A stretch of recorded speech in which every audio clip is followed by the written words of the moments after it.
Good evening, good morning, and good afternoon, no matter where you are, no matter what time zone, anywhere in the world. Welcome to Paulogia Live and this episode of Toast to Toast AM and the anticipated return of Mel and Mel's Hole. Are you excited about the return of Mel's Hole? Yes. Okay, well, that's a ringing endorsement. There we go. Sorry, I realized that I had left a YouTube video of the thing open for the chat, and I was getting like weird double time delayed, and it completely threw me off. I thought we were going to have a clean. We thought we were going to have a clean start to one stream, and no. Yeah, no, did not have it. Oh well. No, didn't happen. Well, and Shannon's currently busy breaking my heart at traveling across the second largest country on earth to visit, and she's like, "Nah, I'm going to run." Yeah. Instead of spending time, and So let me know. I guess I know where I think you're coming in a little fuzzy, Dave. I don't know if you're. Am I a little fuzzy? Do I sound bad? Are you? You're. Maybe you want to hit refresh on your little on your thing there. And I will go switch to me for a sec. Hey, everybody. So happy St. Patrick's Day to everyone in all the land. So Dave, you noticed, was wearing some green. I am also wearing all of my green. How you doing? That's so much better. Yes. Oh, good. Because you sounded... oh, you went funky again. But that's okay. We'll just let it go. Huh. Maybe, I don't know if you're... Are you on the hard wire? Are you on the Ethernets? Are you on the Ethernets? Okay. We even got fiber here, so we got the good Ethernet. We got the good internets. All right. Well, I don't know. We'll just see what happens. I think this is probably, Dave. I don't want to give away spoilers. Yeah. But every time people talk about Mel's Hole, yes, things go awry, such as this. So just I want everyone to know in anticipation, if you are here for a month ago, we had Mel's Hole Part 1. I want to reassure you that if you're new to Mel's Hole, you don't need to go back and rewatch that one. We're going to recap. Art is actually going to recap everything for us in a very succinct and lovely way. So if you are returning to Mel's Hole, you know how great that is. And if it's brand new to you, how is having a party with a women's soccer team without me making it up to me? That's the Oh, whatever. Sorry, right, I'm interrupting your beautiful introduction. Clearly right. This is going to be a night to remember, my friends. So, Dave is distracted. Yes. And I'm distracted, but I am tremendously looking forward to this because I deeply love the Mel's Hole saga. I'm going to sit here. I'm going to quietly pour a beer while you explain to people that they should watch the first episode. And what's going on? No, you are counterproductive to the show at this point. The point is you don't need to go back and watch the old one. The point is that we are going to recap fully sufficiently for anyone who is new to the saga, that they will be at least somewhat up to speed on what's about to happen. Oh, wonderful. And Dave, you're using your Toast to Toast mug. I am. Not my mug. Oh, your Toast to Toast, I mean tumbler. Yes. Now, wonderful. The other thing has happened. I don't know if Olivia is in the chat, our trivia winner from last episode. Olivia's tumbler is on the way. And I did not see her, but perhaps. And the other winner has yet to contact me, so I have one tumbler sitting waiting to go in the mail.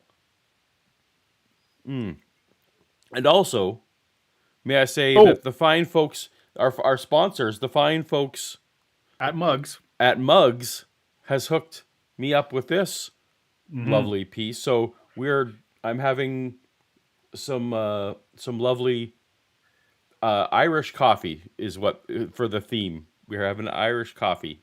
I'm having Scottish beer, which is pretty close. Innocent Gun Caribbean rum cask. You know, Ireland and Scotland are not the same thing. They're basically the same thing. No, they're if you ask them, they will. Half my family is Scottish, and that would My grandfather would. He would just give me a look. He wouldn't say anything. He would just then shake his head. Yeah. All right. So, Well, and dear you Paul, are we got our fancy glasses. We had our fancy we need to beverages. do our toast. Here's a toast to the blessed Saint Patrick, who made the island right for the Lord by driving all of the snakes, i.e., pagans, off. Cheers. Cheers. To missionary work. Old school missionary work. Old school missionary work, as it were. Yeah. All right. Okay. So There's two ways I to don't have want the population be 100% Christian, Paul. And one of them is a lot easier than the other one. One of them is all about hearts and minds, and the other is not so much. Yeah. Yeah. All right. So I want to get to Mel. I want to have as much time as possible for the Mel's whole saga. Yes. So we've got our toast. We've talked about our various drinkware that we've got. We had and so we do have bills to pay. First of all, thank you to all of you who have super chats. We had some super chat logistical controversy last episode. And so everyone's just going to have to, I think we're going to have to submit some super chats to see where we're going, if at all, with that. Super. There we go. Uh-oh. We have a super chat already. From Mike. That's a little... What's happening? It froze for a second. Oh, hey. There it is. There it is. I agree with you on the coffee table paradox. Machine. I'm going to assume that Mike agrees with me because he doesn't specify. Do you have a stance you've made on the coffee table paradox? Oh, so Dave is not familiar with the coffee table saga that is currently underway on some various YouTube channels. I honestly assumed it was a reference to my coffee table rant in the middle of our tables ad. Because it was not. Everything's about me. There you go. So, sorry, everybody. There's a channel called The Line. With what, Matt Dillahunty? With Matt Dillahunty. So yes. I was on hosting with Matt Dillahunty 2 weeks ago, as it were. And actually just very much right before our last episode of this show. Super. And it came up about how I do not want coffee tables in my life, and that I think that coffee tables merely serve as a place to collect clutter. And as someone who is vigorously anti-clutter, that coffee tables are a thing that, at least for me, if you like coffee tables and it works for you, great.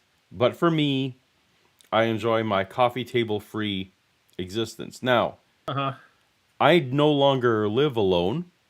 Yeah. And my coffee table stance affects others, so I'm told. Yeah. And my partner, Shannon, is perhaps in the pro coffee table side of things. I mean, they're handy. She apparently, when I set a hot drink on the floor, she wants to just with impunity walk on the floor without kicking hot beverages. Okay, right. Yeah. So, I mean, on the surface... you're saying it, it really sounds like you're setting up an argument for the other side. Like, you understand how crazy what you're saying sounds, right? No, so I understand how this on the surface sounds like perhaps that's a reasonable stance, but it does not... There are other ways to walk. You do not need to walk past where I am. There are so many other paths that people can take. But then how's she going to hug and kiss you? Well, that is a good point. Yeah, see? You make a point. Anyway, so the coffee table saga has bled over into... Also, I feel like putting a hot drink on the floor with Bella in the house is just asking for trouble. She has never... 6 years Bella's been with me, not once knocked over a drink. There you go. So Does she anyway. usually sample them? No, because... But we should read this other super chat. All right, we have Dave and Paul. I love you forever. I mean it this time. Please don't go make me regret this. All right. Thank you. I'm just going to go ahead and apologize to David Iacono in advance because, I mean, making people regret me is... How about if you make a goal that he won't regret it tonight? That's reasonable. We can work on We can that. just, that's one step at a time. We'll make it so he doesn't regret it tonight. Okay. Anyhow, so Anyways, Coffee Table Saga, much like Mel's Hole, has now spilled onto different channels and different shows, and it is Shannon hosted the Matt Dillahunty Hang Up show the next week, and half of the super chats were related to the Coffee Table Saga. So it's just a thing, and hmm now has apparently spilled over into this our bastion of things. It's I spilled dare over say normalcy, but that would be a lie. normalcy. Anyhow, I'm gonna drink my Irish coffee, Dave. I'm going to And drink my Scottish beer. what I need you to do for me, because we are now late in getting to paying the bills. So I talked about the super chats. That's one way we pay the bills around here. The other Yep. way is that we try to have a sponsor for each episode. Dave We is don't in charge try. of. We We try. succeed. Dave is in charge of business development on the channel Yeah. here, and so Corporate relations. corporate relations. Take it away, my friend. I understand we have an excellent sponsor for this episode. We do. We have an exciting new sponsor this week, Paul. Paul, it's no secret that pants have been an integral part to the success of this channel.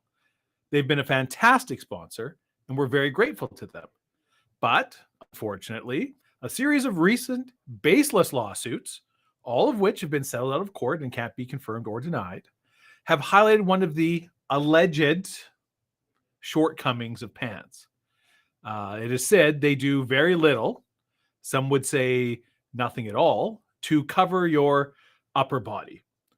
Now, look, real talk time, okay?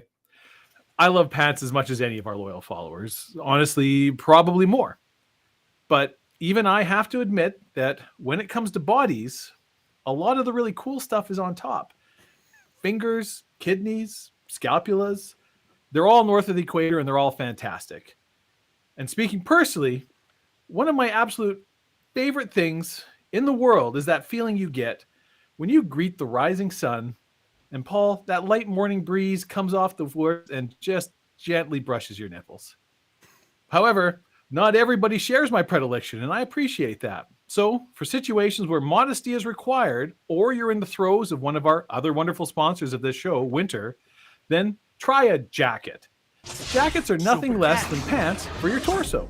By wrapping your arms, shoulders, pecs, and abs with insulated swaths of fabric, you can both shelter your delicate flesh from the uncaring elements and look good while doing it. Jackets are available in a variety of shapes and styles, including coat, parka, and windbreaker. And there's more, Paul.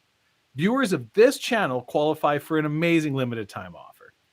Use promo code Toast to Toast, that's TOAST, number 2, TOAST, when placing an order with jackets to receive an additional tiny decorative jacket that you could, I don't know, use as like a Christmas tree decoration or make a puppet with it or something. I don't care. I'm not the boss of you. Do whatever you want with it.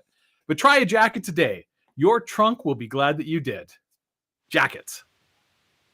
Wow, jackets. That is great. So I definitely, I've used jackets in the past, and so that's excellent. Yeah. It's a good get. I mean, it's still like minus 20 where I live. So yeah, absolutely. Yeah. Big fan. Really, really improved my quality of life, I have to say. Yeah. Well, I use jackets almost every day of the week. I hope that everyone, everyone can weigh in. Personally, I think this will be interesting to hear whether people agree with you or not on your nipple commentary. So far, we've already got one. Rain Cramp loves getting his nipples predilections. brushed. Okay, all right, Yep. fair enough. And but jackets. Cheers to jackets. Appreciate you. Appreciate you so much. There was a super chat in there. We missed the super chat. Uh-oh. Oh yes, from Timothy Harmon, $2. Thank you so much. I'm wearing pants this very evening. We appreciate it. We appreciate that, and but we do not look as a thing. It's just a thing. We don't require people to disclose about their pants. That is just. This is. But if you tweeted that with the hashtag pants, hashtag toast to toast, that would actually really help our channel. That's right, absolutely. But despite pants being a sponsor, when you are watching this in the privacy of, well, maybe it's not privacy, maybe you're in a public place. I don't know. Maybe. Wherever you're enjoying the program, go with the pants policy that is in your area. We don't want to interfere with that. Now, I have noticed some people mention in chat asking if there's trivia tonight. There is not, because Mel's Hole is so fantastic. Paul and I talked about it. We're like, nope, we're just going to let it breathe, because it's That's too right. good. It's too good to distract from. Also, not that we couldn't, but I've now learned, Dave, that there is at least 5 parts to what I am Yes. calling the Fast and the Furious of Art Bell. Yeah, I thought there was Mel's 4, Hole- honestly. So, yeah. There is 5. I've now Okay. sampled, checked the 5, and there might be more. I don't know, Yeah. but it becomes Fast and the Furious. It escalates in ways It you gets can pretty never. freaking wild. However, I don't want to look ahead too far, but I'm saying Nope. the amount of hole-based trivia questions that we have probably is limited, and we can just save it for. There is a finite Whatever. resource, unless I just start Yeah. making facts up, which kind of defeats the purpose of trivia.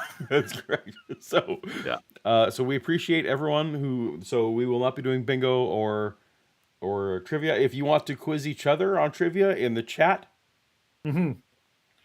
we We encourage that, because it's less work for us. That's right. So feel free, entertain each other with create your own bingo card if you want, I guess. Yeah. But anyway, so Dave, Without further ado, we have had enough ado. Mhm. We're gonna Mel's Hole, and don't worry if you missed the first one. We're gonna recap in a way that only Art can. But you should still go back and watch at some point. Oh, afterwards, because our commentary was delightful, incisive, and we were the seasoning to the meal, really. But absolutely. But you can wait and watch that after. That's homework for later. All right. Yeah. We talked about it Friday night, Saturday morning, last hour. Now, a lot of you might not have heard that last hour, so I've got Mel, and there's an update. It may be the deepest hole anywhere in the ground. It may go on forever, for all we know. I'll catch you up here in a moment. I received the following facts last week. He's going to get into it. I'll let him. Dear Art, I'm writing to you to see if I... When I paused, what I may have... So this is 1 week, just to set the time frame. Right. This is 1 week after the last episode. Yeah. Get some help from you or your vast listening audience. I live in rural eastern Washington near the Manastosh Ridge. I think I'm pronouncing that correctly now. On our property, there is a hole. Like the previous owners and the owners before them, we've been throwing our trash into the hole. Apparently, the hole has been there as long as anyone can remember. At first, I thought it was an ancient well. Anyway, the hole is 9 feet, 9 inches in diameter. There is a stone retaining wall around it, and we put a steel door on top to keep anyone from falling into it. As I said earlier, people have been throwing their... Did you have a thought? You seem... No, the light was shining in my eyes. Oh. Brian, so I turned it down a little bit. All right. Well, you seem a little dimmer. Crash into the well, that's in quotes here. Hey-oh. For decades. Furniture, household trash, dead cows, building debris, you name it. The thing is, I noticed the hole never filled up, so I... Probably, I don't know if this could happen, but maybe holes could be a potential sponsor for you to look into. I mean, I feel like that might get us in trouble. Oh. We don't want to attract the wrong. That's true. Kind of It's true because that gets us involved in basically what seems to be the whole mafia, and we do not. Yes. That's true. You're right. There are people monitoring the holes and all of that implies. And I would not be surprised if the technical problems that we've had on this show, not discluding the alien voice from last time, are because we are getting ourselves inadvertently entangled at some level in the hole. I mean, you're absolutely right. So, I mean, we need to be a little bit careful now. But carry on. Got curious, actually obsessed, began trying to measure the depth of the hole. I emptied 3 fishing reels of about 1,500 yards of monofilament trying to determine the depth. Soon I was buying fishing line in bulk. Who and what? I said Olivia Williams is here now. Previous trivia winner. We were talking earlier about Olivia Williams. That's Another right. year. Olivia's she probably doesn't have her glorious Tumblr yet because it takes a while for we send them via Pony. Yeah. So far, Used to do I've Pony sunk Express, about but that cost too much. Now it's just regular but ponies. we do this is actually, and it's more ecologically friendly just to go with the actual ponies. Yeah. It's a carbon neutral thing.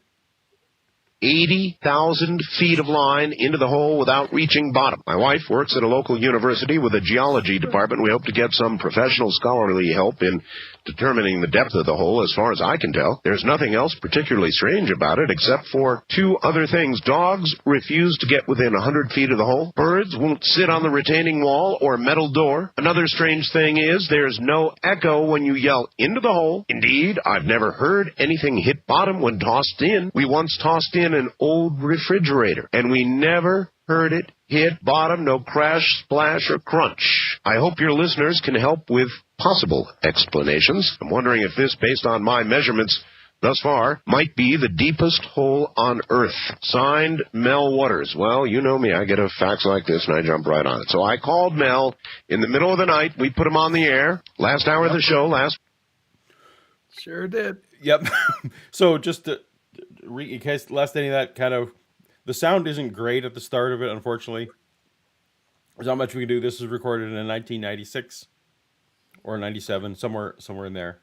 So Art received the facts that he just read, and Art then receives the facts, and then people started talking about the facts. So he decided to just call the person up, and they had a chit chat about the whole week, and we got the story of Mel's hole. A super chat, Paul. Oh, we missed the super chat. Oh, we have Jay Victor. Jay Victor, who's referencing one of my favorite things. This hole sounds like something the SCP Foundation would be interested in. Yes. I don't know what that is. Secure, contain, protect. Paul. But now, Mel's Hole Part 2. I get the following facts. Earlier today, Art, you're receiving this fact simultaneously with a fact. Okay, so everyone's caught up. That's what happened. They talked about the whole. There's a. I think I don't did it. The facts didn't mention that there was a resurrected dog. I think the facts. No, that came up there that he had thrown his dog down and his dog had come back to life, a la Pet Cemetery. Yes. Although the dog wasn't evil after. The facts did mention that other local dogs wouldn't go near it. Living dogs are terrified of the hole. I don't know in this one. Did they go over I assume they're going to talk about the fishing line and stuff. Yeah, there was some skepticism last time. So they took calls and so random callers were able to interrogate Mel on this story a little bit. Yeah. And there seemed to be some doubt about whether you could even have 80,000 feet of fishing line.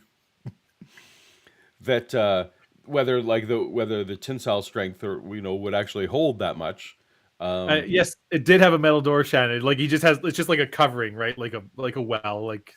There's basically just a sheet of metal over so that people don't accidentally fall into the hole. Yes, corrugated metal is, I believe, how he described the thing. And then, metal door makes it sound fancier than it. Yeah, I think he dragged a little piece of sheet metal over. And then other people were saying, well, how do you know that maybe the fishing line isn't just coiled up at the bottom of a regular sized hole? It was a good question. Didn't have an answer for it. It was a good question. There was some question as to how you managed to get a cow that doesn't hit the. He seemed to make a big deal about nothing hits the sides, and how do you throw things into the center of this hole? Anyway, there was some skepticism. Yes. And so, like all good stories, I believe perhaps the Bible stories, when met with skepticism, you come back and you tell it again with a slightly with some slight improvements to address the previous. The best improv groups, Paul. Yes, That's right. That's right. Yes, and. All right. So facts number 2. Art has just received facts number 2. Let's go. I attempted to send you earlier today. Much has developed since the first facts. I'll try to explain as rationally as possible what has transpired since my earlier facts. Around 1 p.m., I drove to Yakima to shop at the Costco there. On my way back, I decided to stop at the property. When I got there, my access road was blocked by military personnel that were armed. I noticed that several pieces of yellow gear had entered and exited my property based on the direction of their thread. I asked one of the guards, what's going on? He said there was a plane crash on the property. I said, well, that's strange. I told him there's no smoke. I don't see any in the distance. He asked who I was, and I let him know I own the property. I then asked to talk to the officer in charge. A non-uniformed man came up to my Suburban and let me know that I won't have access to my property until the crash has been completely investigated. I mentioned... All right. We're going to read the super chat from Skeptics and Scoundrels. This whole requires you missed one from Dad, a monk. Well, that's one of your, I guess that's a free member super chat. Well, we'll go with Skeptics and Scoundrels first. The whole requires a sacrifice. Who do we send? I think we all know it's not going to be me. Sorry. And Dad, a monk, sent his member chat saying Paulogia on YouTube, laughing at apologetics and holes. That's right. We have a multi. They say, Dave, you can't make a channel that's about two things. Nope. But here we are. I've always said, Paul, in so many ways, our channel is algorithmically unviable. But, but fuck you, YouTube. This is what we're doing. Also, I don't know when this became our channel, but okay, we have. Well, since you got sacrificed. You can have the other channel that we started. That's yours. Yeah, that's great. All right. We're going to come back to it someday. It's going to be amazing. Yellow gear and the lack of smoke, and that they...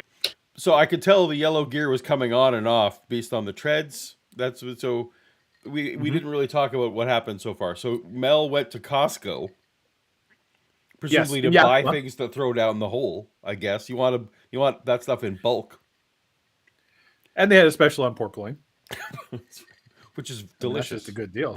Yeah. So he went to Costco.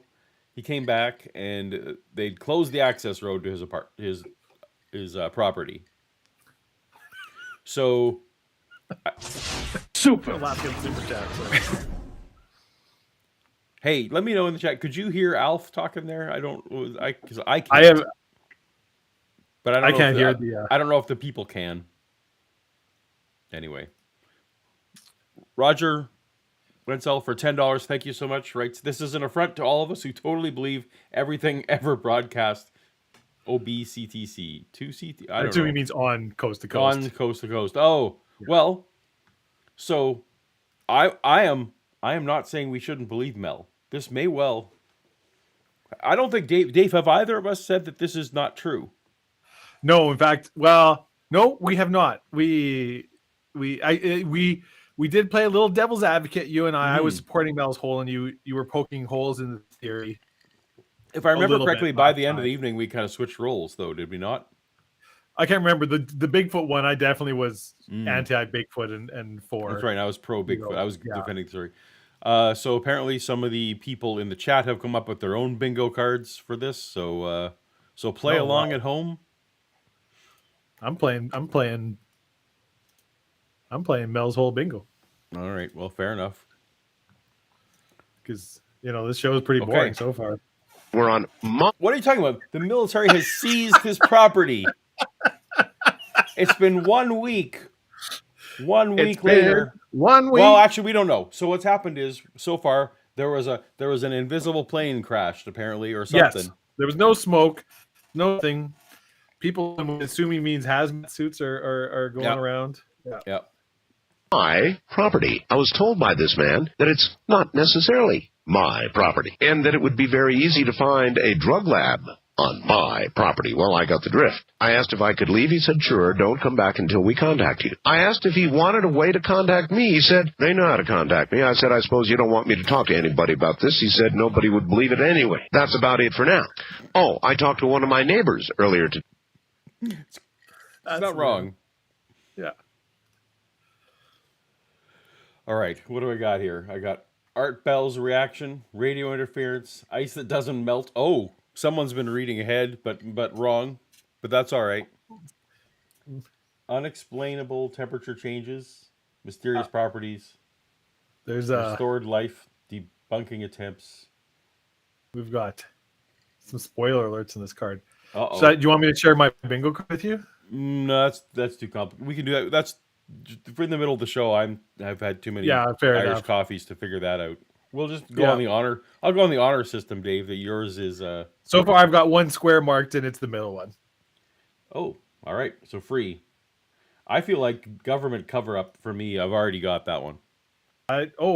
Yeah, that's fair. Okay, so we both got government cover up. Okay. I don't know And how Mel, many different. look, I possible- got Mel Waters already. He's on. He's Well, no, he's not. He's not on yet. on the show. All right. We can't fair take enough. him off yet. Okay? And he told me something very interesting. He said that some time ago, he was driving up to the hole at night and thought he saw the most bizarre thing. He said he saw a beam of solid black coming out of the then uncovered hole. I said, what do you mean? He said he saw something blacker than black coming out of the hole, like a searchlight reaching into the sky as far as he could see. So there you have it. There actually is more. Here is from the state of Washington. Here's Mel. Mel. Hello, Art Bell and listeners. Hi. All right. I Mel. get to mark Mel off now Yeah. on my card. I don't understand the physics of how something blacker than the sky shoots like a spotlight, but maybe we'll find out. You when I got this second fax from you, I called you up and you were totally freaked out. Oh my God, I was. I tell you, I feel a lot better now. Let me tell you, but Yeah, you were just a pile of nerves when I talked to you. Now, what? Explain again. You went up to your property. You were going to examine the hole because we were talking about it. I'm sure you had interest. So, and they stopped you there, huh? yeah. Well, I'd originally after the show on Friday night, I went out there and in the evening and noticed there were some helicopter activity around the property. There was further helicopter activity the next day, and so I figured that clearly somebody out there listens to your program. Oh, yes. And I think... John, I'm really sorry I brought this on for you. I didn't... It certainly wasn't intentional. Well, when we talked yesterday, you felt that probably the best thing to do is to be public in this matter, and That's right. Your best protection is to be public, Mel. Well, anyway, so there was a lot of activity around there, and I've had some thoughts about this, and if they knew where the hole was, I would imagine that they could take some readings of the depth of the hole from, like, satellites. I don't know about that. I'm sure they have a way to... How does he think satellites work? They're in space. They're in space. So we do depth measurements from Literally as far away from a hole as you can get, but whatever. Is he this echolocation? This is wow. Okay. Measure it from ground. I'm not sure about satellite. Well, we did have a lot of hovering up there in the air, I'll tell you that. So we did have that situation. And they stopped you, right? In other words, there was a barrier there? Well, there was on... I'll tell you, I'm getting a little confused about...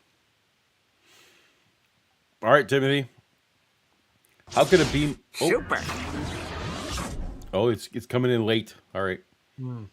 How could a beam of black light come out of a hole covered by a metal plate? This is a good question.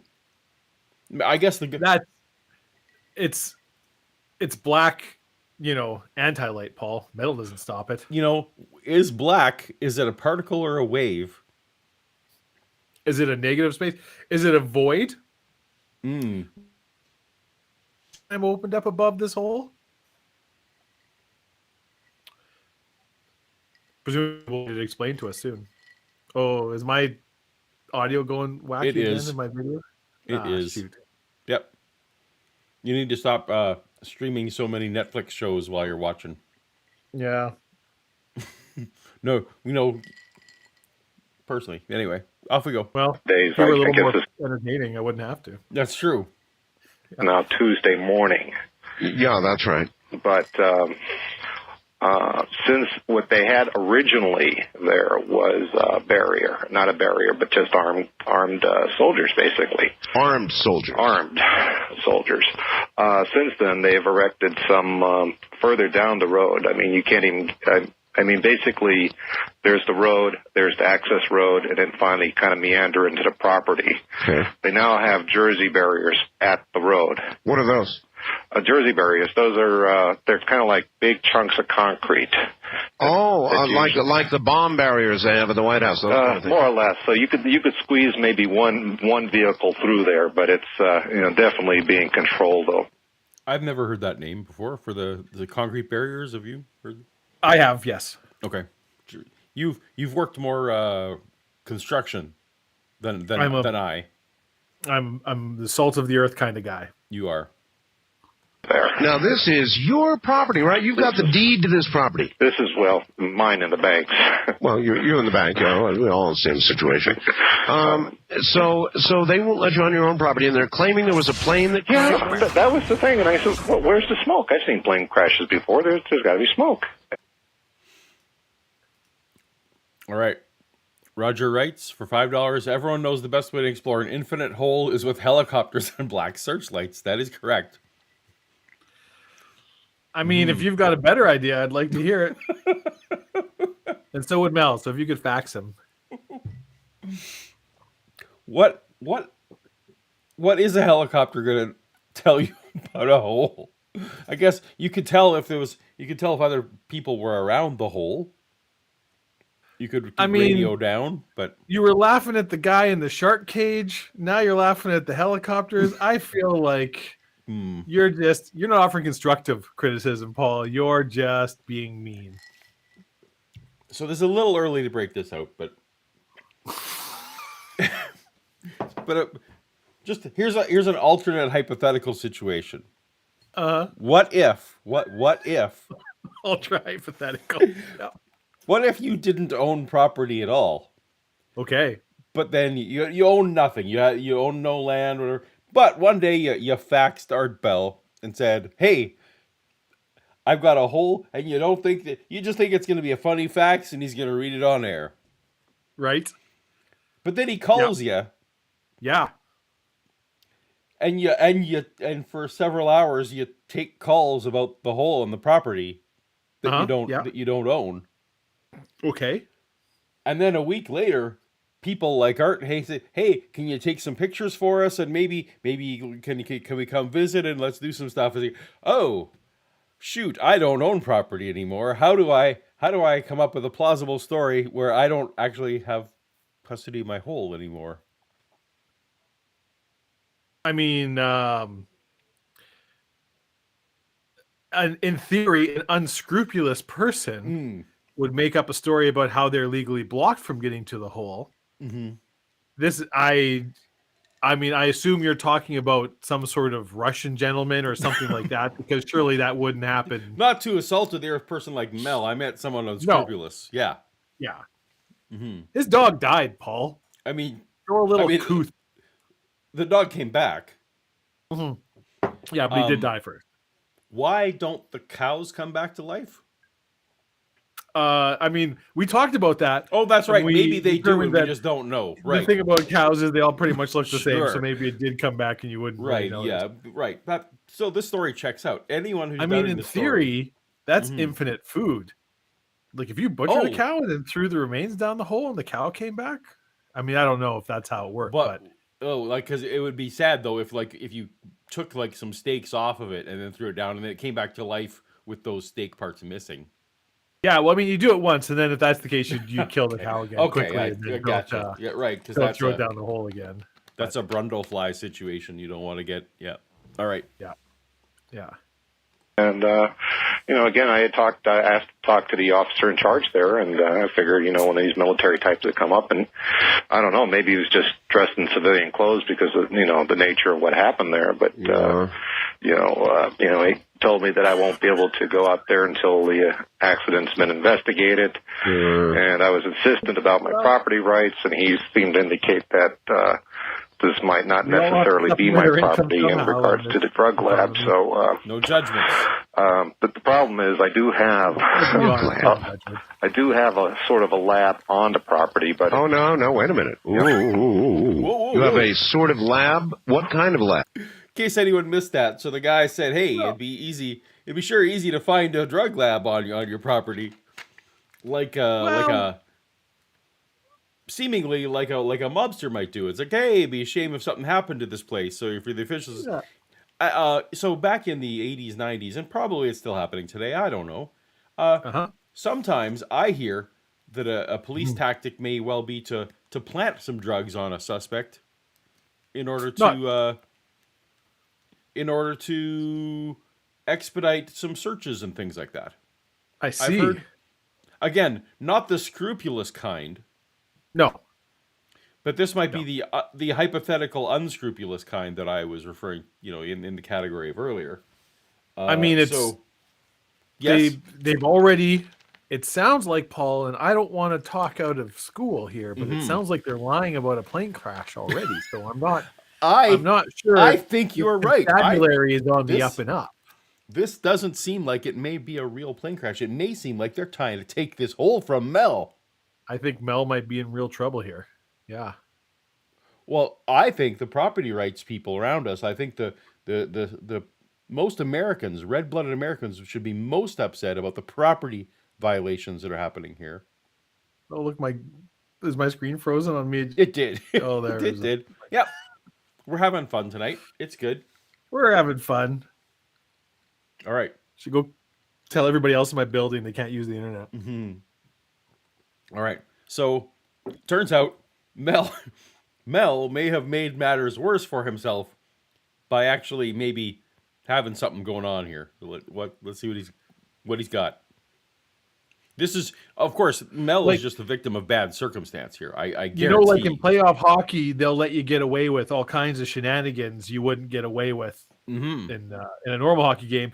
But if you spear somebody right in front of the ref, it's like they're gonna call it. Because now you're just making them the government was bad. Fine with this hole. It's like whatever. There's interdimensional holes. That's what it is. But now you're on the radio talking about it. So now we got to do something. We got to come in and fake a plane crash. Yeah. Well, I work working in the alternative health field here and on the property, and that's one of the reasons. And this can all come out now. Alternative health field, Dave. Yes.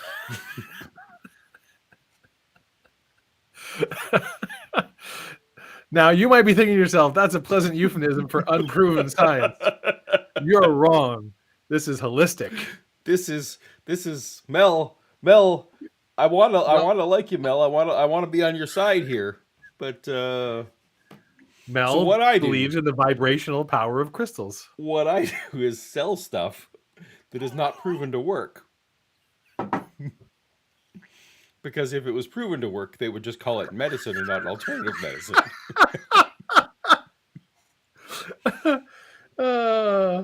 We use only the highest quality snakes for this oil. That's right. That's a good message. I like that one.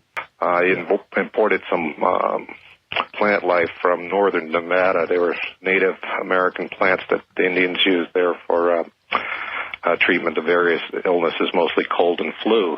Yeah. Anyway, so we, because of the nature of the climate, and it's very similar to northern Nevada, we thought we would cultivate these plants and then use it as a cure. It's a very effective cure. Cure for what? Well, Cure for what?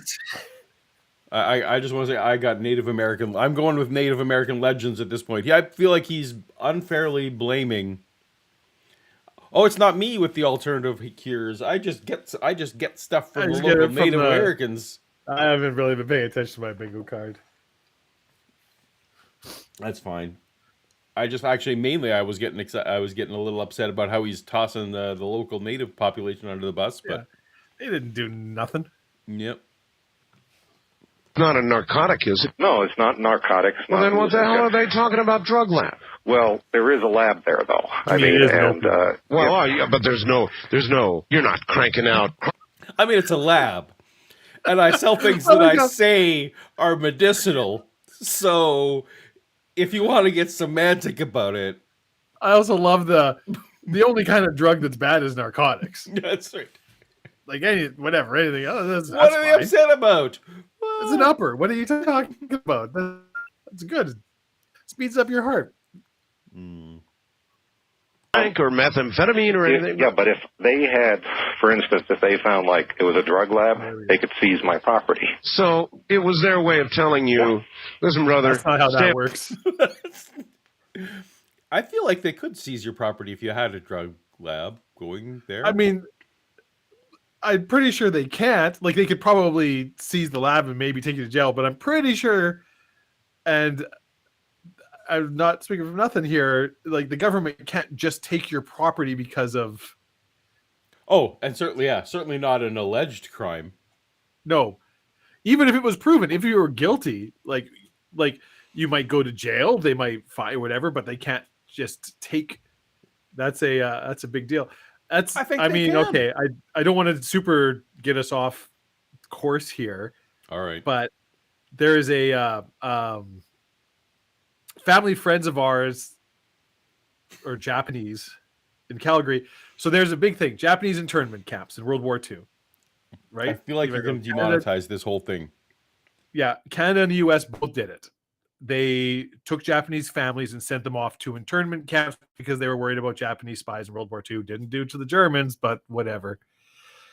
And a lot of these families lost their property while they were in the camps during World War II in Canada. In Canada, they did, because they weren't making payments on the property. They couldn't. They were in camps. And other people would buy it, various farms, all kinds of things. In the States, the Japanese families that were in internment camps all got their property back because it is enshrined in the U.S. Constitution, right? Like various property rights and stuff. In Canada, it was just like, yeah, sorry, sucks to be you. Too bad you're Japanese.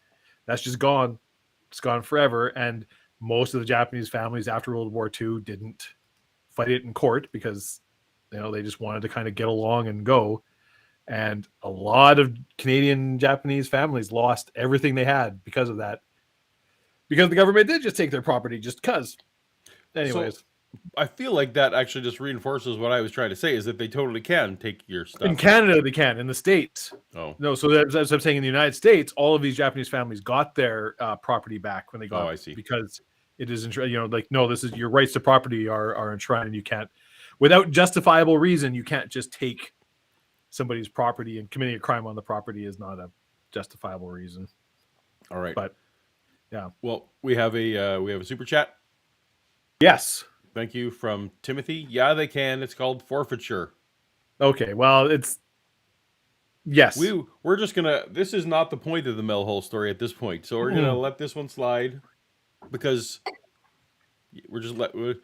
at this point we can all agree that if this story is true, they've kept him away from his property. Yes. And it seems like the threats that they're making may or may not be backed up. Much like Dave, I've been getting into watching interrogation videos. I don't know if you've ever seen any of those. I'm sorry, what? So they literally, it's like hours and hours. They just straight up, here's like a policeman interrogating someone for a couple hours. Huh. Okay. And they're generally people that are later found guilty, and so it goes into public domain or whatever. Yeah. But the police, as you may know, are not obligated to tell you true things that are true. No. They are not obligated to accurately reflect the amount of power that they personally have. Yes. So, as a matter of strategy, what's that? Who? Do you watch Barry? I've seen season 1 of Barry. That's it. Then I'm just gonna keep my mouth shut. All right. It is a good show, and I do need to return to that. It's a good show. There's a very good interrogation scene in it. Oh, okay. That is, Gotcha. Yeah. Way, let us do what we're doing, or we might find a drug lab here. Then it wouldn't be your property anymore, and you might even be in jail. Yeah. So they're clearly letting me know, and my feeling was that they were in control. So what have we got? We got some kind of national security hole now, or some what? Well, excuse me. I assume by now made a lot of determinations about it, and it sounds like it's something they want. Today on my my answering machine, I had a message from my real estate agent. Oh? And he says that he had someone who is very interested in purchasing my property, and would make me a very generous offer. Now, I haven't gotten back to him, but I think we can put two and two together here. Somebody wants to get their hands on my property. So what do you... Absent of a giant hole on your property, I feel like anytime your real estate agent calls and says, "Hey, someone's willing to give you a giant offer for your property," I don't think it's going out on a limb to say, "Hey, it sounds like someone wants my property." I feel like that sounds like a Conan O'Brien sketch. Can I have your property? I see what's going on here. I see it's you want my property. Super. Yeah. Oh. So Data Monk. Right. George Takei, Sulu from Trek. Yeah. We know who George Takei is. Don't be insulting us. No. Anyway, but there's probably someone, if anyone has a question, it's better we I appreciate. You don't need to get on Data Monk like that. I'm sorry, Data Monk. I won't. Yeah, this is. He just gave I'm you getting edgy $5 because my friend Mel is in serious trouble here with the government. Yes, and I'm agitated, and I'm sorry. Was placed in George Takei. Sulu was placed in Japanese internment camps with his family. I think I heard something about that. He's published a book about his experience. It is a good book. That is also despicable and terrible, but it is a wild. If anybody who wants to go down a Google rabbit hole, it is a wild story. The thing, one of those, no, that doesn't happen in this country kind of things, and it's like, oh yeah, no, it turns out it absolutely does happen in this country. Yeah. Someone pointed out that I have on my card, I have bottomless pit that I wasn't checking off. I feel like I'm good on that one. Okay, so but nobody has said the word bottomless. Yes. Well, no, you're right. Because Art said you and I have. Does the stuff we say counts? I don't know. But Art said it was what I said at the start. This may be the deepest hole in the ground, like saying that in the ground was the there's the qualifier we need for. There you go. All right, so we have to find out what's happening with Mel. Back to Mel. What are you going to do, Mel? Are you going to accept the quote generous offer and get out of this with your skin intact and a few bucks, or are you going to fight? Well, that's a good question. That's one of the reasons why I didn't get back to my agent today. Is that I wanted to sit down and think about it before I did anything. I don't know what their so-called very generous offer is, but on one side, I feel like that's so if you're making a generous offer for a land with a big hole on it, I feel like one of the conditions of the sale is, hey, maybe is there an army barricade around it so I can't get on my property? Now, Paul, I'm not a real estate mogul. Mm-hmm. You certainly, and I would neither are you, although you have more experience with buying and selling. I've owned several homes. I do. Yes. Yeah. Does someone come up when they want to be like, I'm making a generous offer, and you're like, there's no numbers involved, just try. This is a generous offer for the property. And you're like, oh wow, that sounds pretty. Well, good. if it's going to be generous, then it's going to be generous. Yeah. No, I've definitely been involved in some house sales where the person thought they were making a generous offer, and we very much had a different opinion. We had some that's why numbers just clutter it up. Yep. Just let them know I'm making a generous offer. We got another super chat, Paul. We got another super chat. You just took a drink. Okay, Lael. This super chat is for Paul's coffee table fund. Wonderful. I think everybody should chip in money specifically for Paul to get a coffee table. I will be delighted. Yeah, please don't. Well, I mean, I feel like if the coffee table, it may be the anti-coffee table fund, like the fund to keep cables out of my home. Everybody who donates to Paul's coffee table fund, I will match your super chat tonight. Wow. That's Okay, a lie, so we by have the way. we have a matching offer. Yeah. Webb asks how long after the first broadcast this was 1 week. This is precisely 1 week. It sounds like 1 week. So Mel's life in 1 week has gone to hell after being on the Art Bell show. Yeah. in that somebody made a generous offer for his property. That sounds Well, like a no, but he can't get to his hole right now. So yeah. Well, sell it. That's not your problem. presumably his toothbrush is somewhere near there. Like he's without a toothbrush right now. Yeah. Toothbrush and your demon dog. Leave it all behind, Mel. Just take the generous offer. Yeah. Yeah. Turn around. Beams in the sky. You can grow peyote in the next farm over. I mean, whatever your untested medicine. Oh, there we go.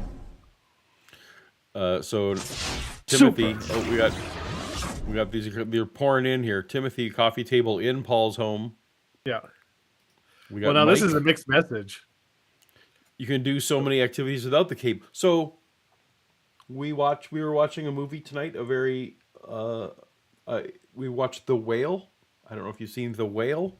Yeah, it's very good. I've always been a Brendan Fraser fan.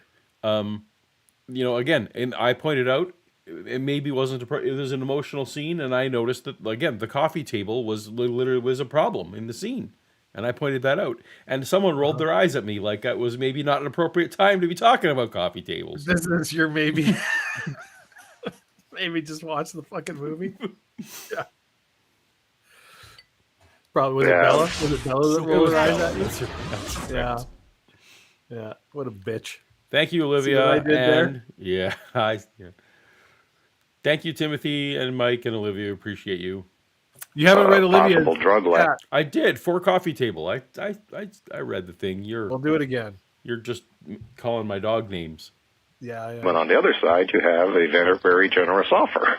And so I would kind of be curious to know what their generous offer was. Well, that's the carrot stick approach, no question about it. Yeah, they're On Delighted topic. with how this is turning out. Very on topic. This is a generous offer for Paul's Coffee Table Fund. So Yes. what I Super. definitely, I'm not sure, being an anti-coffee table person as I am, I'm not sure that a $5 coffee table is, but this may, I have a feeling this might snowball here because now we have Super. Stag Yeah. Do. I think we're well over $5 for coffee table. Coffee tables are a good place to play board games. No, they're not. They're not Stag New. I'm sorry. I play a lot of board games, and they're really not. Yeah, so You want I don't know. want a good high table. Now in our day, this is still our day. We're still alive. It is still our day. Yeah. When I first started playing board games with you, which was entirely Risk 100% of the time, Yeah. I feel like we did use coffee tables some of the time. Yeah. But it wasn't It wasn't optimal. No, it's not optimum. No. So it can be done. It's not like we're speaking out of inexperience here. Coffee tables are not It's optimum. not comfortable, and there often isn't enough room to put the board for the board game and That's have true. like room to roll your dice and put whatever other And it comes to the whole debate about, well, if the dice falls off the table, does that count? Yeah. And You're gonna get that a lot with a in a coffee table situation, it happens, so much more. Or you're rolling right on the board, and then your pieces are going to end up all over right. the place. Yeah. So Trent writes I feel for like we $10. just ripped on Stagnu, who just gave us $2 for no reason. But Paul and I have opinions about board games. Coffee tables are a good place. So thank you, Stagnu. We all coffee table opinions are valid for you. I again hold to my stance that it is just the right stance for me. It is I don't even like the phrase "my truth," Dave, but it's the right thing for me. It's wrong, but we're telling you it's not. There's no objective coffee table opinion. They're all subjective. That this is an absolute truth, Paul. It's observable and it is measurable, and it's coffee table.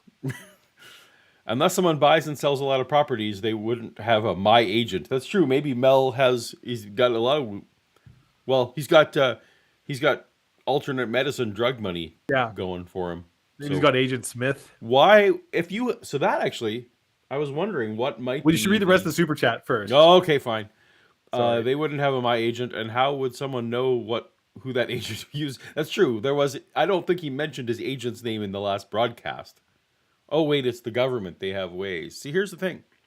Do you think the government is behind the large offer, or are these two competing factions for the whole? It is implied that this is the government of the United States of America that is making this offer. Like it's the carrot and the stick. They're doing both ways. So you either, Oh my, the super chats are flying fast and furious here. So we have Mike. Thank you for $2. Your home and life insurance will increase with the table. I need to look into that. That is probably correct. You've missed like 3 super chats. Oh man. I'll go back. I'm going to do them. Data Monk for Shannon's taking care of Drunk Paul Fund. Oh, well, see, that's we can all be on board for that. Skeptics and Scoundrels dig hole in living room, fill with table. I mean, that just becomes floor. I feel like that would interfere with our in-floor heating system, but Fancy. brain cramp. You got this. Thank you so much for the super chat. By the way, thanks to everybody for these super chats. Thank you, everyone, for this. Yeah, we appreciate everyone. I think the last stream sponsor wants you to have a coffee table. No, They do. You got Oh, a free shoot. coffee table if you use the promo code Toast to Toast when you order the table, as I'm sure our lower fans know. we already. Thank you, Mike, with your house and life insurance. He's at the table. I need to look into that to see what the various riders and conditions are. Girl reading. Super cat. Coffee tables can be lovely as well as useful, but I don't debate that it's potentially possible to have aesthetically pleasing coffee table, and I don't debate that they're entirely without utility. They have some utility, but they are a negative in terms of they cannot.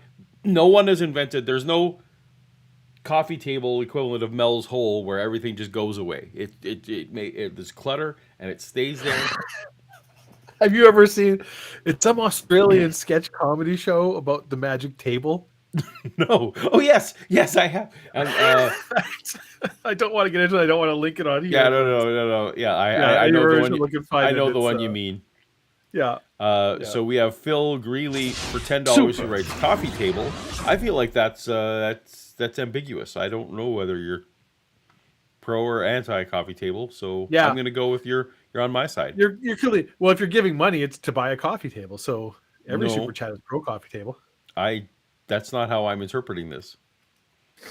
You can choose to interpret the facts however you like, apologist. But I stick to observable truth. I don't see how You can do say whatever you coffee. morally. Coffee table is, I think we can agree, is highly ambiguous and requires interpretation. This one less so. Super. The $2 eat it, I win. It seems less ambiguous. That's team shadow right there. High Super five. cat. I feel like we're never gonna find out how much money Mel's gonna get for his hole. All right, We have gone just off into coffee table land. So- it's a good thing we didn't have trivia tonight. We wouldn't get 10 minutes into this right. fucking show. There is something in common with flat Earth theory, the coffee tables, and they objectively look flat. Oh, okay, they do look they flat. do. They are a gotta surface, measure and to that's be where sure. clutter goes. Yeah. Is this Reggio's? The coffee table compels me to SC. Super chat. Super chat. I feel like you had room to type super chat, but that's okay. We know no judgment here. Bridges is a judgment busy here. guy. He's got stuff going on, Paul. You can't spend all day typing super chat Super out chat. to you. Yeah. So Webb writes, where do you put your drink on the couch? If you don't have a coffee table, you have end tables, which aren't better. So there's no way end tables are Oh, God, are here equally we go. problematic. So I just hold my drink, Super. and or as mentioned, I will put it on the floor if needed. Shannon has a lovely tray that goes on the couch where she can put food items for temporary. I have a reasons. little table beside my couch that is about like it's higher than a coffee table. It's like just slightly above the arm of the couch, and it's round. It's about that big. It's like a little marble. It's the perfect height for setting a drink on or going. I love it. Is there It's clutter on it? fantastic. Is there clutter on it right No, now? because it's like a foot circle, like a foot diameter. So there, you really can't put anything on it except like a TV remote or a drink. Yeah. No, I do not believe you. I will need photographic evidence after the show. Actually, you're just going to take the stuff off there. If I had teleportation, There are people upstairs right now watching us, and I will say somebody. they're up going to there- lie. They're going to clean it off first and take the picture. You're calling my friend Darrell a liar, Paul, and that's I will fight you for that. Okay, Somebody well, take a picture of the little end table there and bring it down. But it's like you literally couldn't put a piece of paper on it. it's not big enough. So like that is what most clutter is going to be. If you can't put letters and paper on things, what are the clutter going to do? I don't have and chargers and wrappers. I don't have a collection of Hot Wheels, that I'm keeping on my. You absolutely do. Oh wait, I missed one. I missed the super chat, and this is a great one. The like hole is filled with all the lost socks and ET video games. Yes, that is an excellent reference. I had that game on Atari. I did too. So terrible. It really was. Government needs the socks. Yeah. Well, we got more here yet. Mike MC. I apologize for bringing it up. Ha, says Mike. Yeah, well, that's true. On you. You started all this. This is all your fault, Mike. How long is this episode tonight, Paul? It's an hour. Yep. An hour, yeah. We'll so see. That ain't okay. We may not get to the end, but hopefully we get to the first commercial break. Would be good. Happy that wife equivalent. Happy life. Yes, that is correct. Mm-hmm. I don't. Yeah. Well. I got nothing to say to that one. All right, Lael, are there eyewitness testimonies that say Paul actually likes a coffee table? No, that would be impossible because no such. Well, they could be lying because we all know eyewitness testimonies are highly fallible, and you can be mistaken or dishonest. So, do you have a coffee table cam that you're linking into? Is that what's happening? I mean, I thought I was, but okay, here we go. I think it's okay. So this is the highly scientific. Let's get it into focus, maybe. Yeah. Yeah. You, Paul. Mm-hmm. I'm a skeptic, Dave. I've heard a lot of stuff about my truth and your interpretation of fact. I will fight you. Well, that may have to happen. All right. But you see, okay, whatever. I'm done arguing about it. Ferdinand Regier writes, I'm in the anti-coffee table camp, decaf table, if you will. Perfect. Yeah. You like decaf, right, Paul? That's the side you're on. That's the kind of people you want to associate with.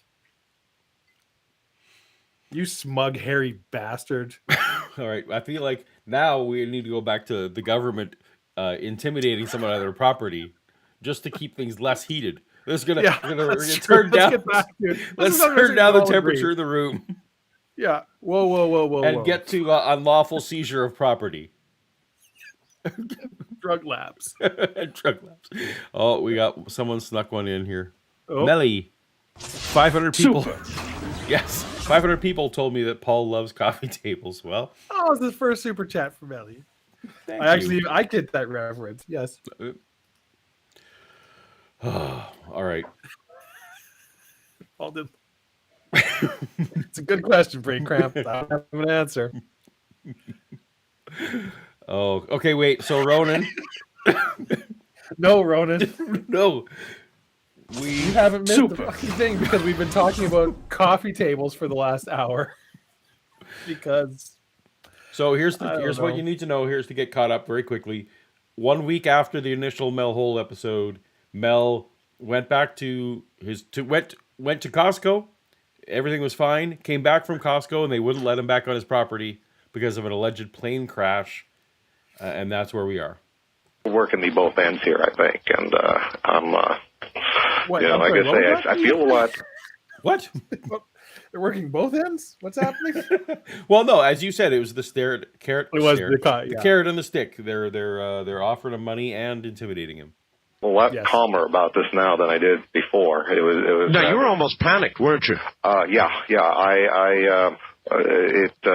was just a little bit too much. All right, you did some measurements. People were asking about the weight of the line that you were putting into the hole. And so, what have you determined? Yeah, I did some real quick and dirty work here with this here. First of all, when I was out there on the weekend, I was able to actually measure or weigh the line that's in the hole, and basically I tied it onto one of these. You know, Paul. Yes, Dave. When you're doing work around the hole, you want to do it real quick and dirty. It's on the weekend, so I spent I spent my weekend around the hole, as you do. As you do. Yeah.